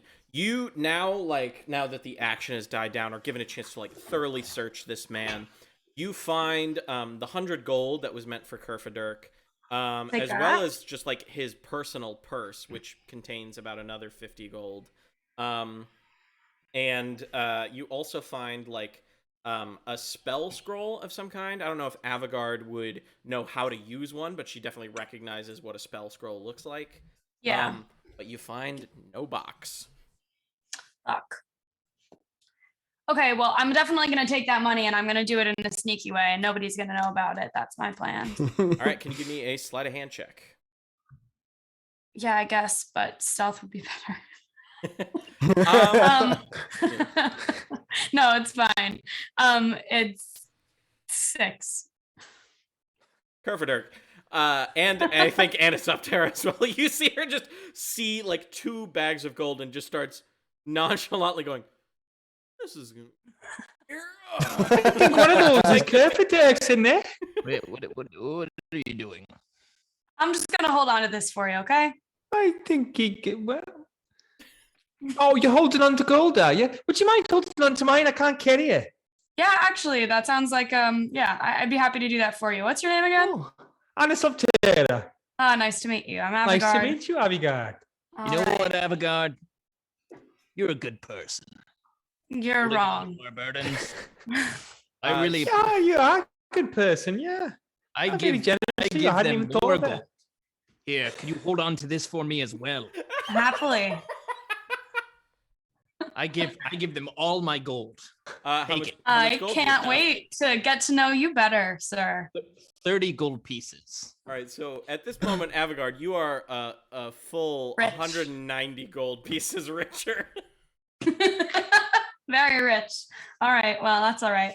Can I do a quick buzz around the theater? Just try and put eyes on, just trying to find this fucking puzzle box one way or another, or someone who looks like they might have taken it, or if anyone's still in the area. Sure. I will say give me a perception or investigation, whichever is better for Anisoptera. I'm just going to put my foot down. Give me a perception check, because you're... I love that. Perception is better for me anyway. Wise. That's a nat 20. Holy, okay. Yes. So 23, but... No, okay. So, like, for the viewers at home, technically, when it comes to skill checks, and this is also for my players, a nat 20 is not an auto success. Yes. But it is the best possible thing you can get. And I would say the best possible thing for you, Anisoptera, is you buzz around and you're looking and something catches your eye. Like you do a flyby and you don't see anything and you're like, ah, shit. And then you look back at the man's body. I believe his full name was, what was it again? It was Meltrio Quintoblat Themen over Rye. For all those at home who were curious. You see there are bloody footprints on the cobblestone by his body, and like you follow them, and then they go from bloody footprints to just regular footprints, and they like head out of the theater, they go on, and it's basically what I'm going to say is you find the footprints, you find the trail, and then it gets to a point where you're going to have to start rolling survival checks to continue tracking this or woman, but whoever they are, you can tell they've got they've got like a 3-pronged footprint, whoever this person is. Like, they don't wear boots. You see this? The tracks leading from the body away here. A 3-pronged footprint. And I'd love to roll a survival check to track these prints. All right. Give me a survival check. Come on. And remember, you do still have that bardic inspiration from your friend Kerfaderk. I don't need it because I rolled another nat 20. Fuck you! You did not. Oh my I god. did. Okay. I did. Damn. Okay. You are confident. Here's what I will say, because otherwise the story is going to be just Anisoptera the movie. You are confident that you could track these footprints for probably like a good mile. There's like a tell, like you've got this man's stride or woman, you've got their stride down pat. Whomever they are. So like basically what I'm saying is whenever you go out to follow these footprints, you're gonna be good. Great. Okay, I communicate that to the group. Well, if there isn't a goddamn song in my heart, I think we should follow these footprints. I'd like to take a look around and see if I can tell what happened to that cart. That carriage. You don't need to roll for this. It basically it came in, it dropped off Mavis Merck, the uptight gaunt woman, and then it like drove off. Like it was just her. Okay. It was just her And ride. whenever they left, they just left and they're gone. Mhm. Okay, I don't have to worry about them anymore. All right, fine. I'll come with you, Anisoptera, especially since I'm carrying your gold. Thank you very much, and thanks again for doing that. I approach the group again, sort of huffing whatever in this bag, just trying to keep my breath pattern good. And then if you don't mind, I don't have a place to stay currently. If I could just run with you guys until we find this box, that was really important to me coming here. Of course. The more the merrier. Oh yeah, but you carried yourself well out there with your stick. Oh, I didn't, but thank you. Strange. Let's go. I don't want to talk about it. Oh, if you got any gold you want someone to carry for you because it's heavy, Avigard has volunteered to carry it all. I'm very strong, but listen, I'm concerned about bringing this man along. I'm concerned about the hyperventilating and the fighting with a stick and the what are you bringing to our party, mister? What's your name? My name is Roland, Roll. and I'm a good crewmate. I've been on a ship pretty much my whole life. I take care of the group. I make sure we're gonna be fed. I can also carry some things if need be. All right, he cooks. Fine, let's go. Great. If I'm not mistaken, there were 5 bandits there. He killed 3 himself? Yes, he was very capable. It was a blur.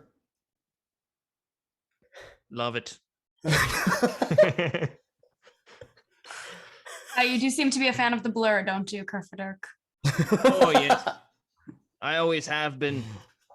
I was born in a park. It's been my whole life. And also, Roland, I can see it in your eyes as well. I can just tell. I know one when I see one. I know one. Another virgin. So there are 2 things I don't want to talk about today. But can we find this box? I just need a couple of answers. Your secret's to question. safe with me. I won't tell anybody that you're a virgin.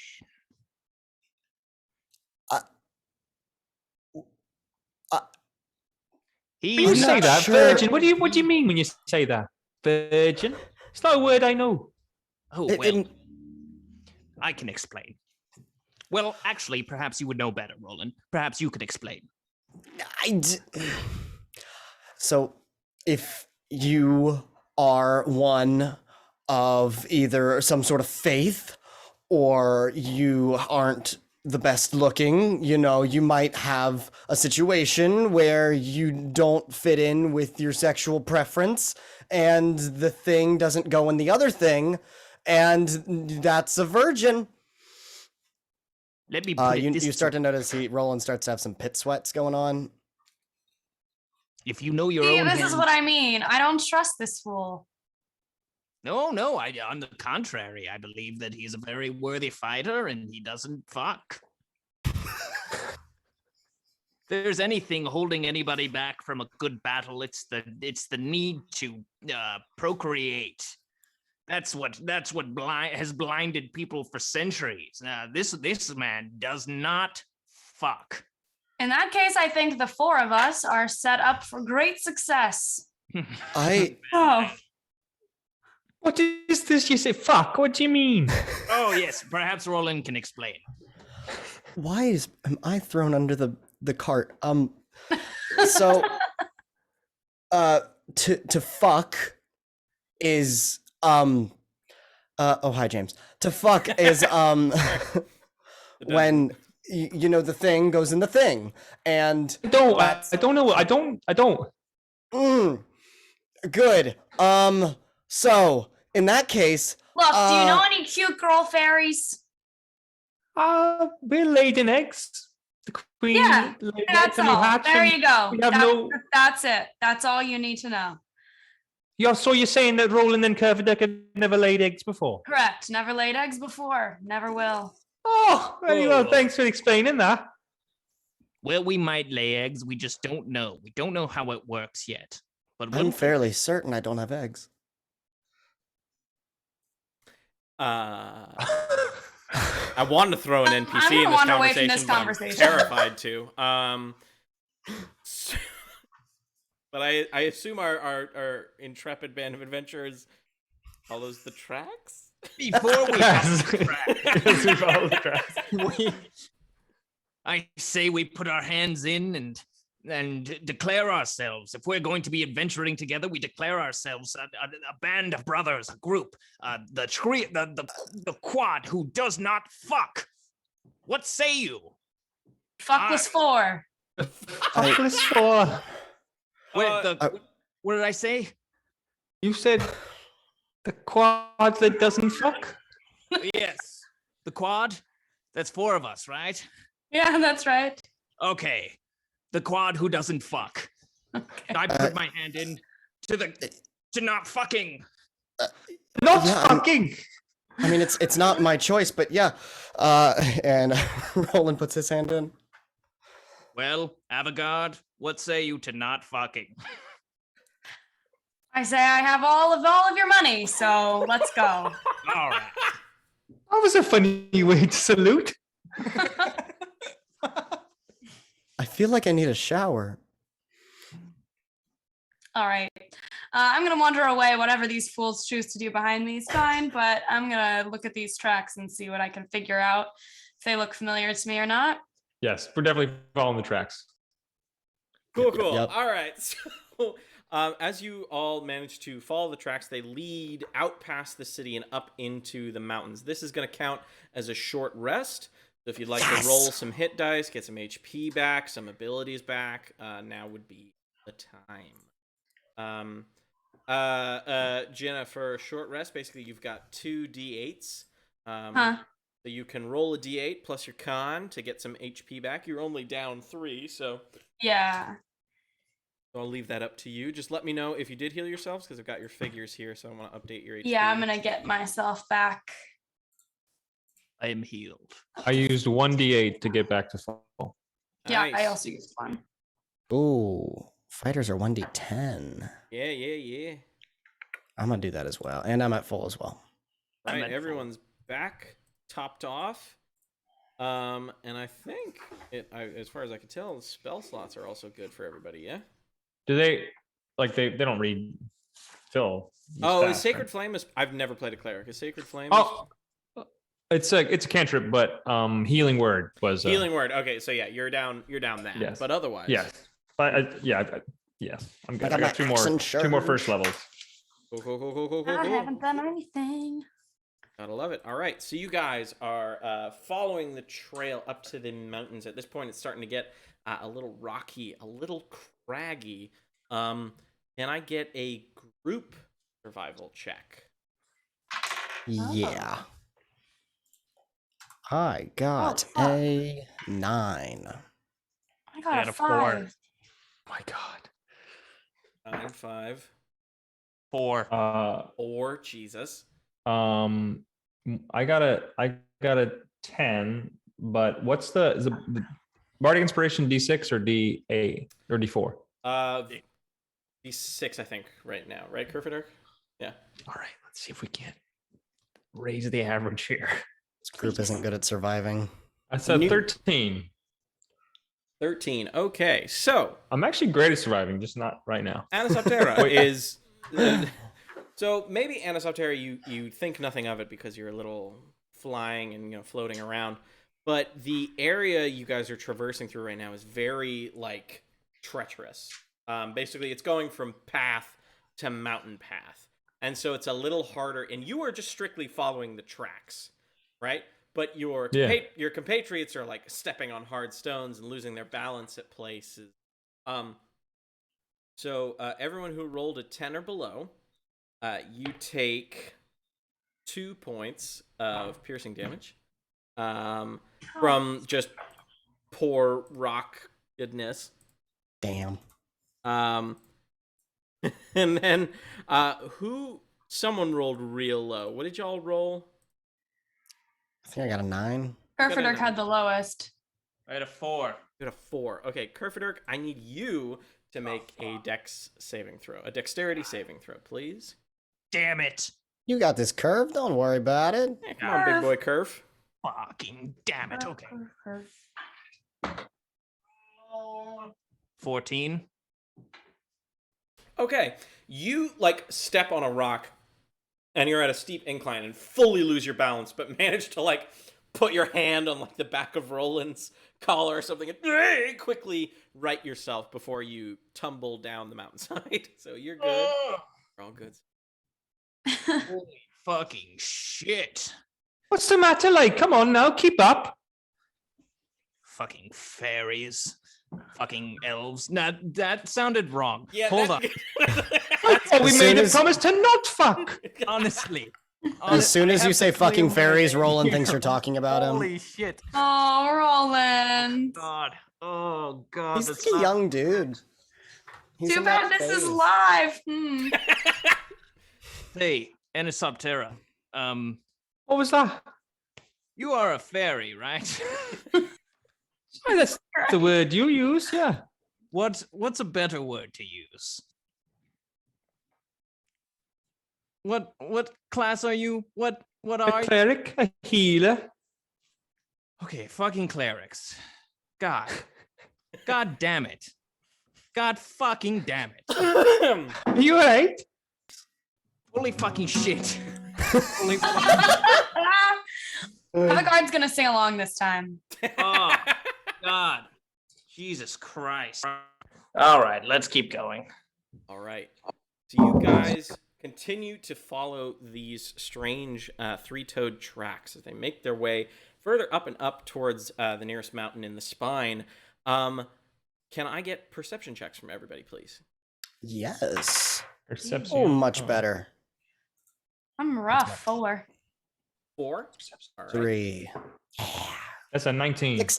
Ooh, I'm 16. feeling fresh. it's a 22. 16, 19, 22, and a 4, you said?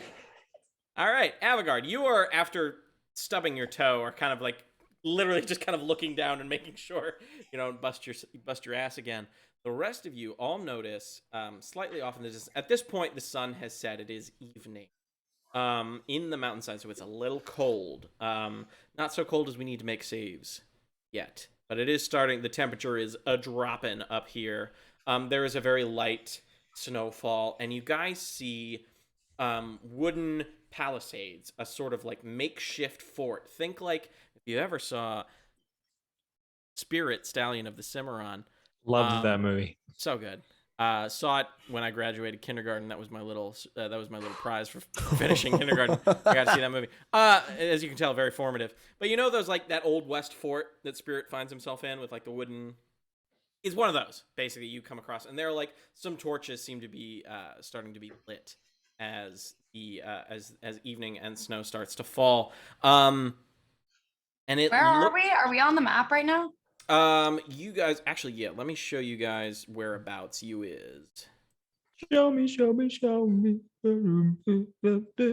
I'm just gonna use the Kerfaderk, and this is Okay. strictly for the players. This is not for the audience. They're not allowed to know where you guys are. You guys are around.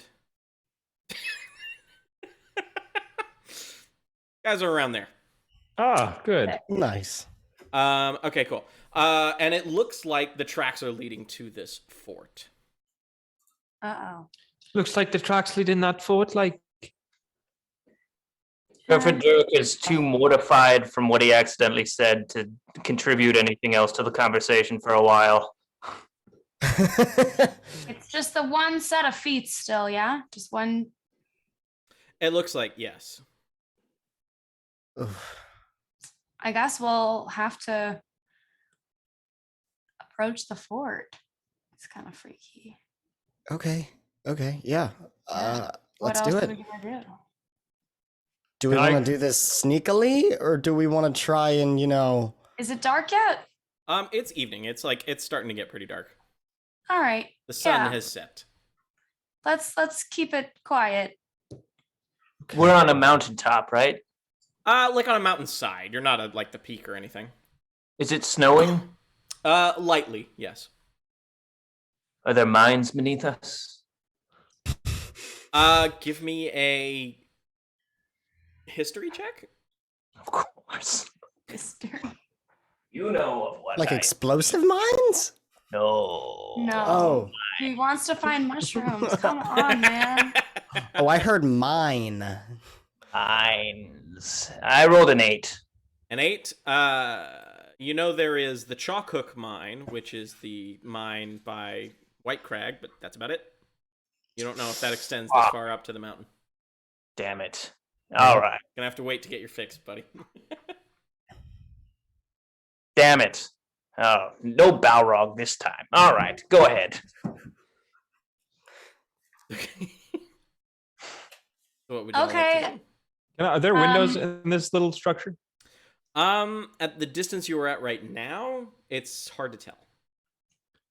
I think we get a little closer, don't we? I do. Yeah. Do Yes. we all want to start making stealth checks? I was gonna say, is that If you guys get closer, then yes, it's time for stealthy. Yep. this is I group got stuff then? disadvantage. All right, we'll go with a group stealth check. All right. I got 18. 18, that's a success. I got a 13. 13 is a success. Could have been an 18, but it's a 4. That's a failure. I got a 10. Got a 10. There's some That means I Halloween, have maybe? to roll now. Okay. You guys all start to approach this wooden fort. You notice, to your seeings, Anisoptera, there doesn't appear to be any windows or nothing. It seems to just be like pretty ramshackle. Like there are some cordoned off areas that would be could be turned into like rooms, maybe. But based on just the outside, you don't see any windows. You do see sort of right above the gate is a little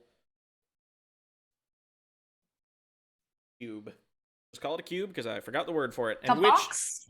Sort of, in which a person is like just above the gate, standing guard, and as best you can tell, they have not noticed you yet. Good. Do you think these guys are like bad guys, or do you think they're cool? I don't think they're good. They might have stolen something very valuable to us. And Yeah. The guy standing guard, what can we tell about him? Anything? Does he look armored? He seems to just have like traditional armor on, nothing fabulous. Like pretty rudimentary leathers. It's mostly fur, it looks like, to deal with the cold. This is just where I have y'all placed now. It seems relatively like he's got fur on, and he is human. All right. I get perception checks from everybody. You got it. Ooh, a 21. 17. 21, 17, 7. Perfect. 17. All of you, sans Avigard, though I assume you'll tell her, are able to hear what sounds like a sort of very intense conversation is happening behind the walls. Like, you can't quite make out words, but you can hear, like, that kind of thing. Oh my god, they're Muppets. What's a Muppet? You know. We don't have time for that. Let's let's I would actually like to very, very sneakily like approach the wall and see if I can hide next to the wall and hear a little more clearly what's going on in there. Okay. Give me a stealth check.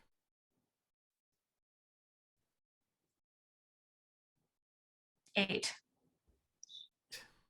Okay. You make your way towards the gate when there is a very comical twig snapping sound under your foot. Nice. And the topmost guard, like the guard that you all can see, just kind of like sort of leans over and says, "Who goes there?" And he like pulls out a torch, or not a torch, a lantern, like a hooded lantern, and he tries like fiddling with it to create like a little spotlight so he can see. He hasn't noticed you yet, but he knows you're out there, and he's like, "Who goes there?" All right. Well, I guess my bonus action is to hide. All right, give me another stealth check. Fuck. Okay, 5. The spotlight hits you as you're like, "Oop." He said, "Who are you? Why are you here? State your business." Can I cast a spell? You can if you want. Or I'm gonna try and cast sleep. Okay. I believe that's you roll what, 5d8. Yes. All right, roll 5d8, and then hopefully that will be enough to hit our boy here. It's gotta be. Gotta be. It's gotta be. That's amazing. 24. 29. 29, he says. I rolled 29. So he goes, "What are you doing? State your business." And he just collapses. For a spellcaster of your, we'll say pedigree, not Bardo. That is a completely different campaign with a completely different player. You are fully cognizant that that spell lasts 1 minute. Fuck. I might have acted instinctively there. So we got a minute to make a move. What should we In do? that case, should we climb up to where he's at and Yes, try and and go from kill there? him. Yes, we should kill him right now. We should absolutely kill him. But he'll wake So up as soon as we do it, so we better be sure it's one shot. Perfect. Or we could tie him up and cover his mouth first. Oh yeah, that's probably a better idea. Let's do that. I want to try and attempt to climb this wall and get up to that little post. All right, give me an athletics check. Oh, baby, I can. Yes, and that's a plus 5. 24. 24. You quickly are able to climb up the wooden palisade, no issue, and he is just zonked out on the floor. So we're gonna be able to place right next to him. And then I'm gonna try and just say as quietly as possible. So, like, did we want lethal or like non-lethal? Like, what's our plan here? I mean, do you think you could like kill him like really quick, or are you not sure? You can do that. I can try. All right, just do it. Just fucking do it. Make sure you okay. cover his mouth first. All right. And I slowly and sheepishly take out my hand axe and cover his mouth as I just try and do one chop to his throat. All right, roll with advantage, and if it hits, it's a crit. Advantage. Oh, boom. That is 22. That hits. Double your dice for that Double my damage. Dice. Double the dice or double the outcome? How about this? I will let you choose right now. You can either roll 1d6 and double that, or you can roll 2d6. I'll just double it. That's gonna be, well, that's not too great either way. But it's gonna be 4 plus 5. That's only gonna be a 9. 9. You hit the axe in his throat as he gurgles awake, and he is still awake. Everybody roll for initiative. God damn it. And he would have made the sleep last longer too. 17. 17 for Avigard. 21. 21 for Kerfaderk. God damn. 11. My chair is shrinking. Hold on. Hold on. Yeah. Yeah. There we go. All right, sorry. We've got Kerfaderk and Avigard. Roland? Roland, what was your initiative? Oh, 11. Sorry. 7, okay. Anisoptera? 12. Right. I wanted to be. I'm still attempting to hold his mouth shut. Mm-hmm. I during will this also say, entire time. Roland, at this point, you can see there are 3 human bandits over here. The red line delineates height. Gotcha. Everything north of the red line is like a good 20 feet up. And you can see they're arguing with a strange, like, not a dragonborn. Because you've seen dragonborn, Roland. You've been around the block a little bit. Maybe you had a dragonborn crewmate or something. Whatever this weird shit is, it's dragon-esque. It has wings, and it's got like this big old scimitar, and it's just like, and there's like. Is it bigger than a kenku? Bigger than a kenku. It's like a good 5 to 6 feet tall. Like it's like Smaller than a refrigerator. Kerfaderk, you're up first. What would you like to do? Oh, Sleep again. fucking hell. Fucking hell. Well, I guess I'll just I don't have. Oh, I do have vicious mockery. I'm gonna shoot some. Don't I? Yes. I'm gonna shoot some vicious mockery his way. Ready then.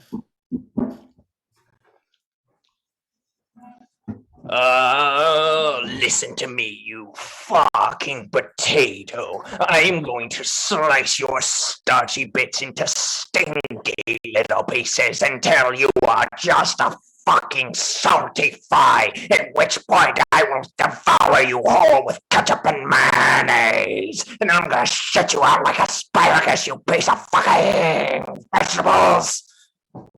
That's pretty vicious. So he'll make a wisdom save. That's a 9, so he fails. So roll a d4 for your damage. Yes. You have a 75% chance of killing this man. It's a 1. I was literally gonna say, just don't roll a 1. Okay. It's a 1. Great. So your Damn it. So like little purple arcane tendrils, sort of like fizzle out of your mouth as you viciously mock this man, and they like embed themselves in his head. As from your perspective, Roland, he like is thrashing and like his eyes are tearing up as he's gurgling for his life. That's anything else you'd like to do, Kerfaderk? I'll give Roland my last bardic inspiration. Thank you. All right, Roland, you are inspired. Yeah. I feel like Roland's also tearing up.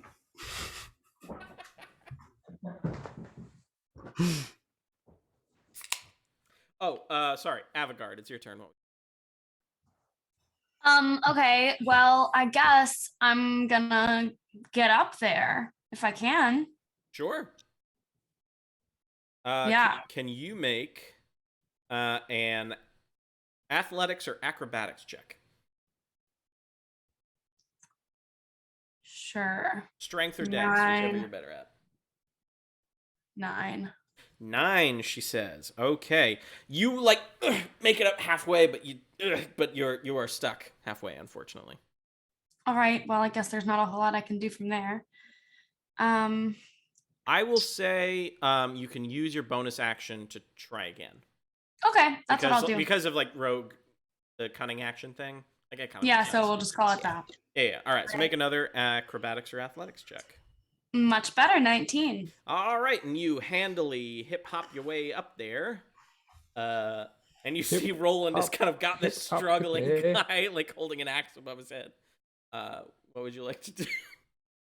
I mean, that's it for me, I think, as far as action goes. Yeah. No, it's your bonus action to get up there. It was your movement and your bonus action. You still have your action. Awesome. Okay, cool. So I'm gonna just kick this dude in the head as hard as I can. All right. Make an attack roll with advantage.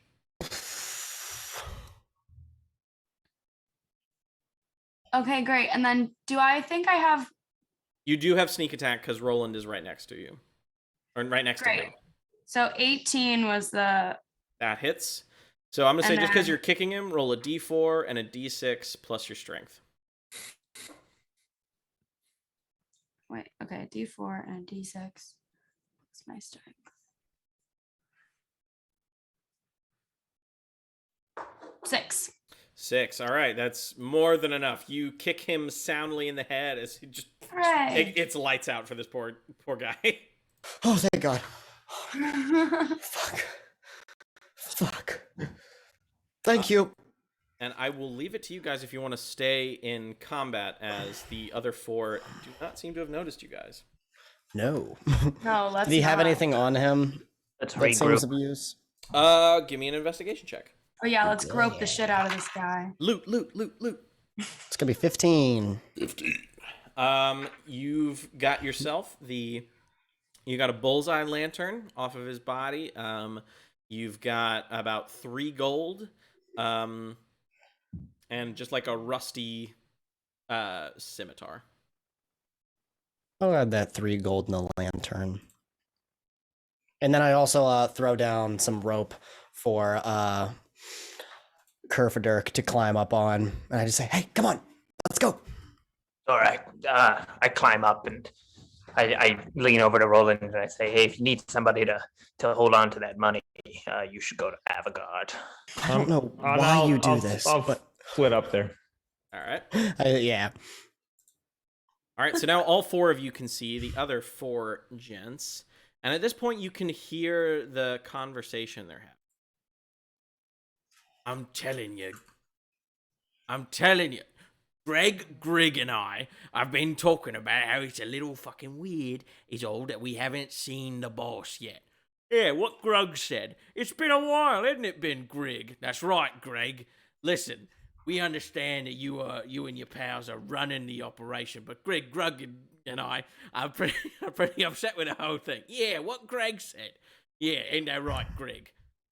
Grug, you've been pretty quiet. Listen, Greg, I'm just saying, I don't love the whole sneaky thing we've got going on here. And the sort of weird dragon person kind of like snarls and says, all right, the three of you need to calm down. There's a hierarchy here. You, Greg, Grig, Grug, Mark, Knock, and Clark need to shut the fuck up, all right? We lost a lot of people in that raid, but we got what we were looking for, and the boss is working on it right now. And it is nothing but gold coming our way. So chill out. And the one that you've identified as Grig kind of like pulls a little dagger out and is like, well, if it's worth tons of gold, why don't we just, take it from you right now? Please. It would take Grig, Greg, Grug, Mark, Clark, and Knock to be able to do anything to me. And that's kind of like what the conversation is that's happening over there. I was gonna let you go for the next 20 minutes, but I was prepared to. But this is more for me than for you. In that case, well, it sounds like they get along very well, does it? we might be able to use that to our advantage. I can send a message to anybody. Maybe they think it was coming from somebody else. You should tell Greg or Grug to attack the Dragon Man. Say that God is with him and he best attack. I like that God idea. is with him?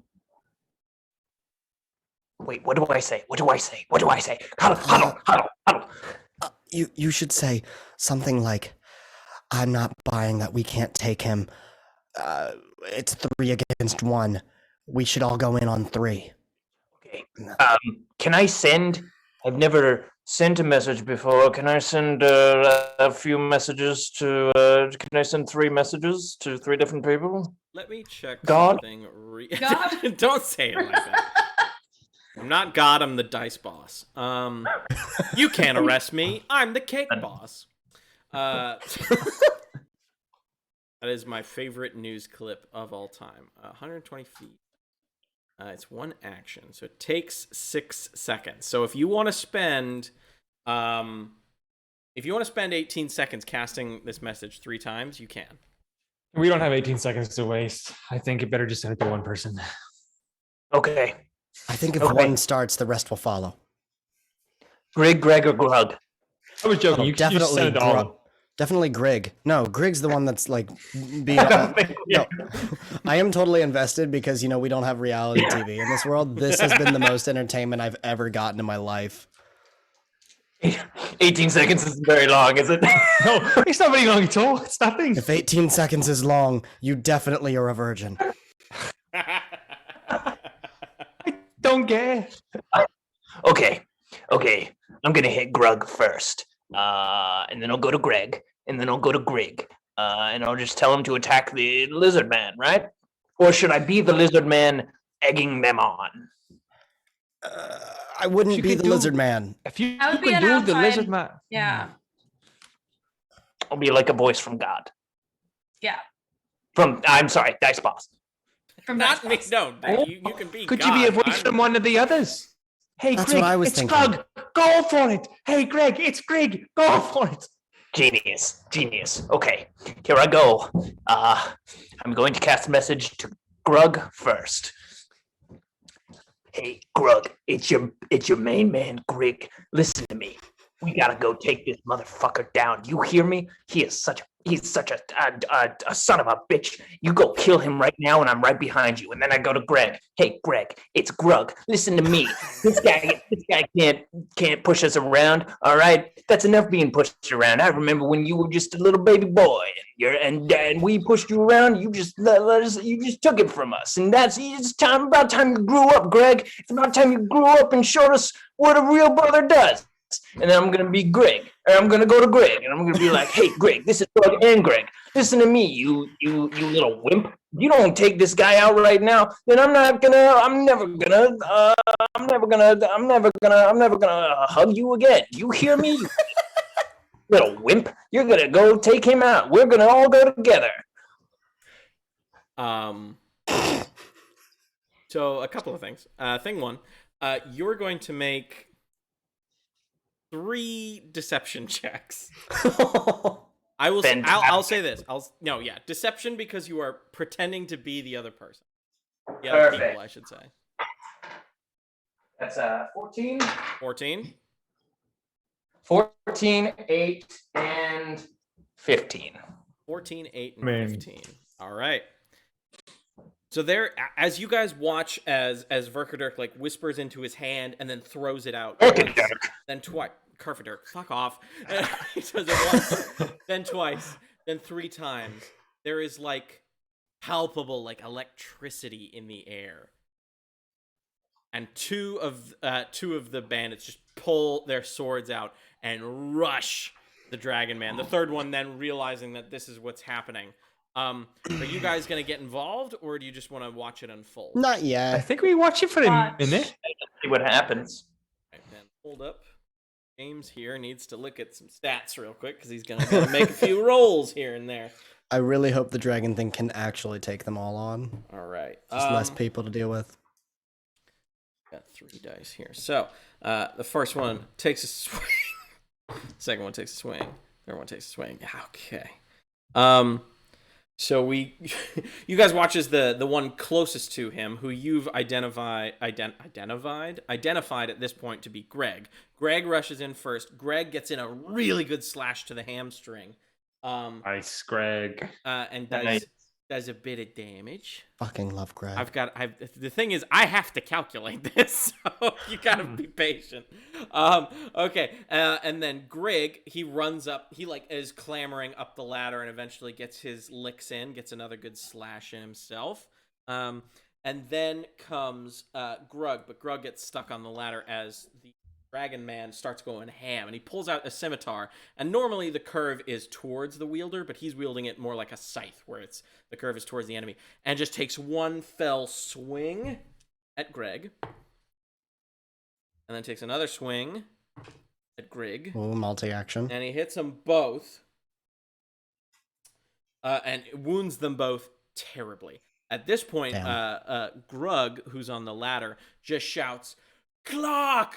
Mark! Knock! Get out of here!" Ooh, as soon as he does that, I want to start like hiding behind a barrel or some shit. Okay, cool.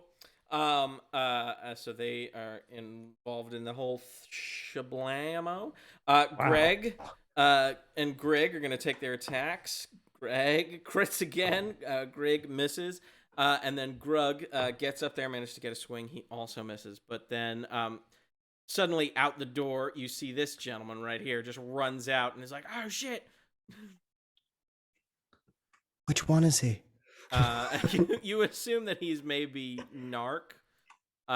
He looks like a narc. He looks like a narc. And then the attacking ensues. Then it's back to the Dragon Man. The Dragon Man takes another 2 swings and just kills Grig and Greg outright. Greg! I mean, fuck Greg, but It's a Greg! shame in there. Damn. Meant for this to happen. Grug is going to town. Sorry, hold on. I'm the focus now because I'm rolling all the fucking dice here. Sorry, I had to change something in OBS. And then, so Narc finally makes his way up there. So him and what's the other fucker's name? Oh, Grug. So Narc and Grug are taking their paltry swings at him. One hits, one does not. So he takes more damage. Right. And then there's the door. Boom, you see a big fucker, like a big Yes. fucker comes out and sees the fight and goes down. He's like, "I'm coming." 10, 15, 20, 25, 30, 35, 40, 45, 50, 55, 60. And he's like all the way up there in one go. That's a big boy right there. There's a big old boy. At this point, the the Dragon Man, could be anything, is wigging out, and he takes 2 swings at Grug and Narc. He takes Grug out. Holy shit. Narc is starting to get pretty freaked out, as is Mark, and Mark shouts, "Clock, get over here! Can we need your help?" 2 of them start going at it. Got 2 more swings. 2 misses. Shit.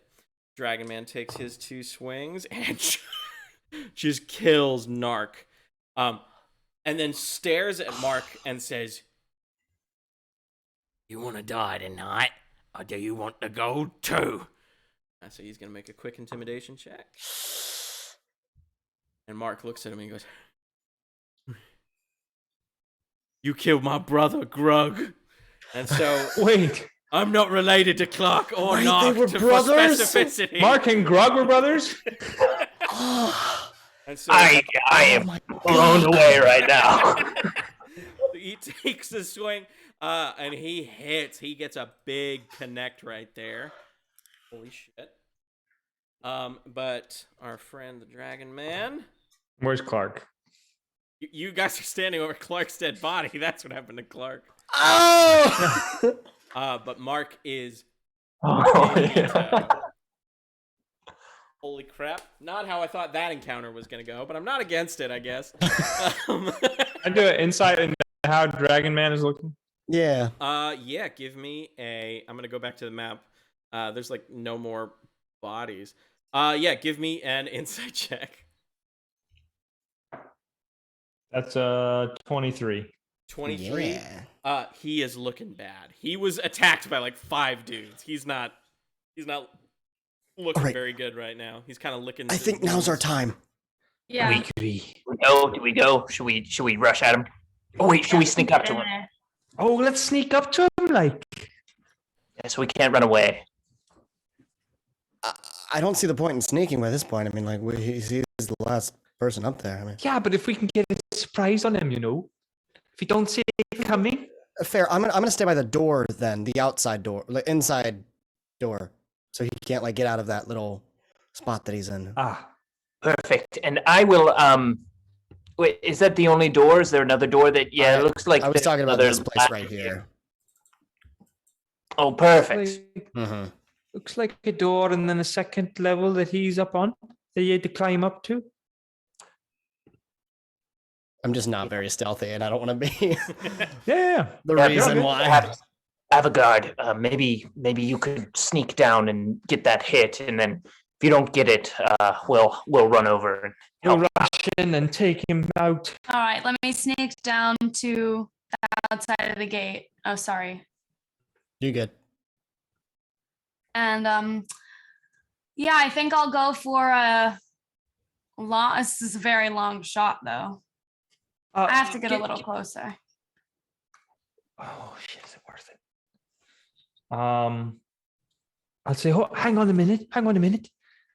Verona annoyed, a heat annoyed, the annoyed.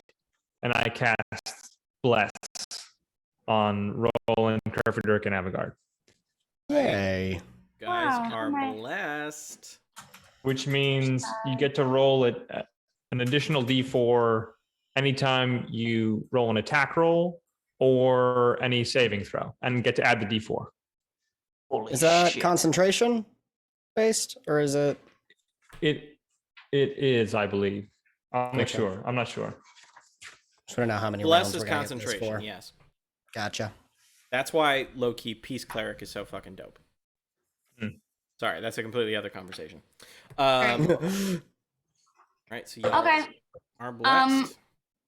I think I'm still like actually literally too far to attack with my crossbow, though, right? Oh no, he is perfectly within sniping distance. Oh, sick. Okay, great. Let's get into it. All right, make your attack roll with advantage plus a d4 because he cannot see you. Okay, that's unnatural 20 and then plus d4. Okay, so 22. That hits. Roll for damage. 4. 4, you say. Oh, you have sneak attack as well. Sorry. So add an extra Oh, d6 shit. on top of that. Yeah. Amazing. Oh shit. Oh, I wanted to get some answers, but if he's dead, 7. 7, you say. Yeah. oh no. 7 Is he was dead? exactly how many hit points he had. So your arrow, I'm so sorry. If we go ahead. you pull back, your arrow finds purchase right in his chest as he just looks shocked. He's like, where the fuck did it? And his last words are, "Clock!" And then he turns, starting with this final killing wound, he turns to stone. Basically, like his whole body envelops into stone, and like a sort of gas erupts out of him. and then he is as still as a statue. Well, Would you say he's now a construct instead of a creature? No, I would say he is an object because he's dead.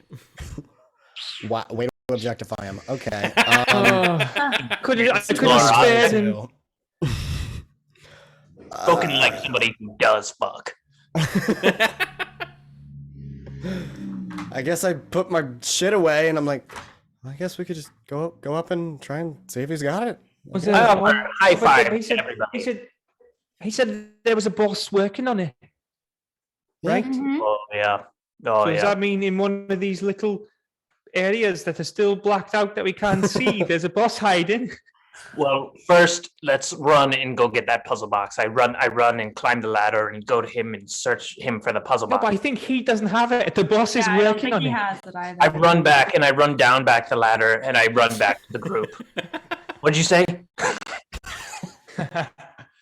Can we do a little like a very careful search of the area and get a sense of what the spaces the closed spaces are? Yeah, I want to start with this little door over here. All right, so what you're saying is you'd like to open that door. Is that what I'm hearing? Yes, I want to open the Can we door. put our ear to it first and listen? Can we wanna, not like- all be standing like directly in the doorway when you do that? I mean, someone came running out of this. I feel like it's not like ready with traps. Okay. Can we listen to the Still door wanna- first? If you'd I like, got it. give me a I percent. got it. All right, Roland is just opening and I'm just sesame. gonna open that door. Jesus. He's fine. Yeah. Figure it was a little quarters room. Get my way inside. What am I looking at? What we got? It appears to be sort of like a bedroom of sorts. You see a few beds. There's a little desk and sort of like a foot locker right next to the desk, as well as like a little weapon rack for the various scimitars, bows, etc. Gotcha. Any gold? Give me an investigation check. Yeah, I will. That is, what is my investigation? +1, that's 17. You find, like, through the foot locker as well as in, like, bits and pieces in the bedrolls, you find about 6 gold. Sick. No, 6. Cool, and I come That's out. right. I have to pee. I'll be right back. It's okay. So yeah, I come out and I'm like, no, it's just a bedroom, all clear. Next one, do you want me to open the door again, or? I don't have to. Find any gold in there? Yeah, it was like 6 pieces, like lying around in a foot locker. Yeah, you better give that to Avigard. I'm not gonna do. No, I'm not gonna do that. It's always an option. I'm gonna sniff around towards the small, tiny little black square over here. I feel like that's an outhouse. I have a strong feeling that's This gonna be one an right here? outhouse. Can I find out though? Yeah, I don't know. I'm just placing my bets. You open it and you Hey! see 2 toilets right next to each other, no divider. Good job. Very, very familiar are these gents. That's a turlet. Aw, just 2? Just only 2? At the same time, you know, if you want to be buddies, but Yeah. It doesn't say mean, men and women. It says Gregs and Grugs. Three's company. Grig, Greg, Grug, Clark, Mark, Nark. Right. All right. Well, that was not so exciting, I guess. But I don't smell any magical boxes anywhere, do I? You smell quite a bit, but unfortunately no magical boxes. Too bad. Fantastic. Well, since everybody's opening doors, I'll go to this last place and Oh, the steps for that are over here. oh, Anisoptera, I found the bathroom in case you're looking. Oh, sweet. Thank you. All right, and for this last one, it appears to be sort of like a dining hall, potentially of sorts, a bit fancier. Well, not a dining hall; it's not a very big room, but like this is a table. You can smell food, but you don't see any kitchen equipment.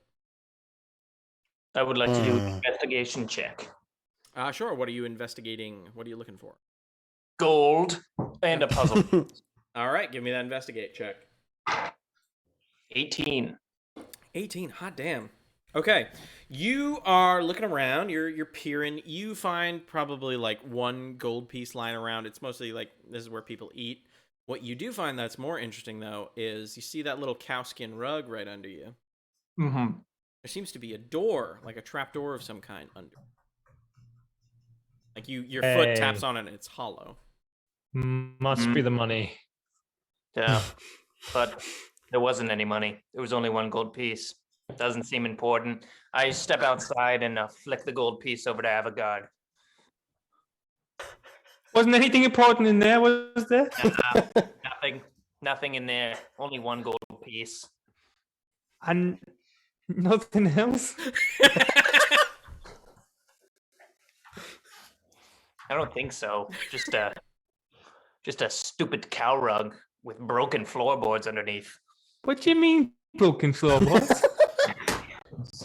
I don't know. They felt broken or something. Like I was stepping on top of them, and they felt like hollow. Like there was. I don't know. This is gonna sound crazy, but it felt like there was something underneath me. That sounds like a pirate safe. There's no such thing as pirates. I was. Wait. There's a ferry over there. And you don't believe in pirates? Never seen one. I'm a pirate. I used to live. I was born of pirates. I lived on a ship. I was a squab boy for the longest time. You don't sound like a pirate. The fuck does a pirate sound like? I live in the Feywild, even I know that. Okay, that is a bad stereotype. It's the 1600s. Okay, we left that back. And okay. Every pirate I've ever seen goes like this. Arrgh, matey. I thought you said you never seen a pirate. I'm gonna just let them keep talking and go into the room with the food and help myself. You like flip the cowskin rug and you see like a cellar door. It looks like. Great. You open it to reveal a ladder reaching down into the darkness, and that, dear friends, is where we are going to call the end of episode 1 of season 2 of the Bard Crawl. I would like to take this opportunity to thank our players. You can find Dusty Parsons on TikTok and Twitch. Cool dude. I'm pretty sure everyone who is watching us right now already knows who Dustin is, but still, just in case, it's Dusty Parsons. Then we have Jenna Van Wielden. She is the host of the podcast Unstaged. You can find that wherever podcasts are sold. So go to Walmart, pick yourself up an episode of Unstaged. It's good shit. Then you've got Spencer Lackey, who I would like to thank. He does all of the music for our show. So everything you hear at the start, at the Be Right Back screen, what you will hear at the end of stream screen, that's all him. Look him up on SoundCloud. He's awesome. And then there's Isaac. He's cool. Present. Is there anything you want to plug, Isaac? No, thank you. I was really hoping you'd Leeds say, on like, an NYC apartment. Leeds on an NYC there we apartment. go. That's If you what live I'm in New York gonna say. City, hit him up with an apartment address. We'd love it. Got Leeds. Please stick Also, around for the raid. It helps out a lot of small channels such as my own. And we will see you guys not next Monday, but the Monday after for episode 2 of the Bard Crawl. Love you all. See you guys soon.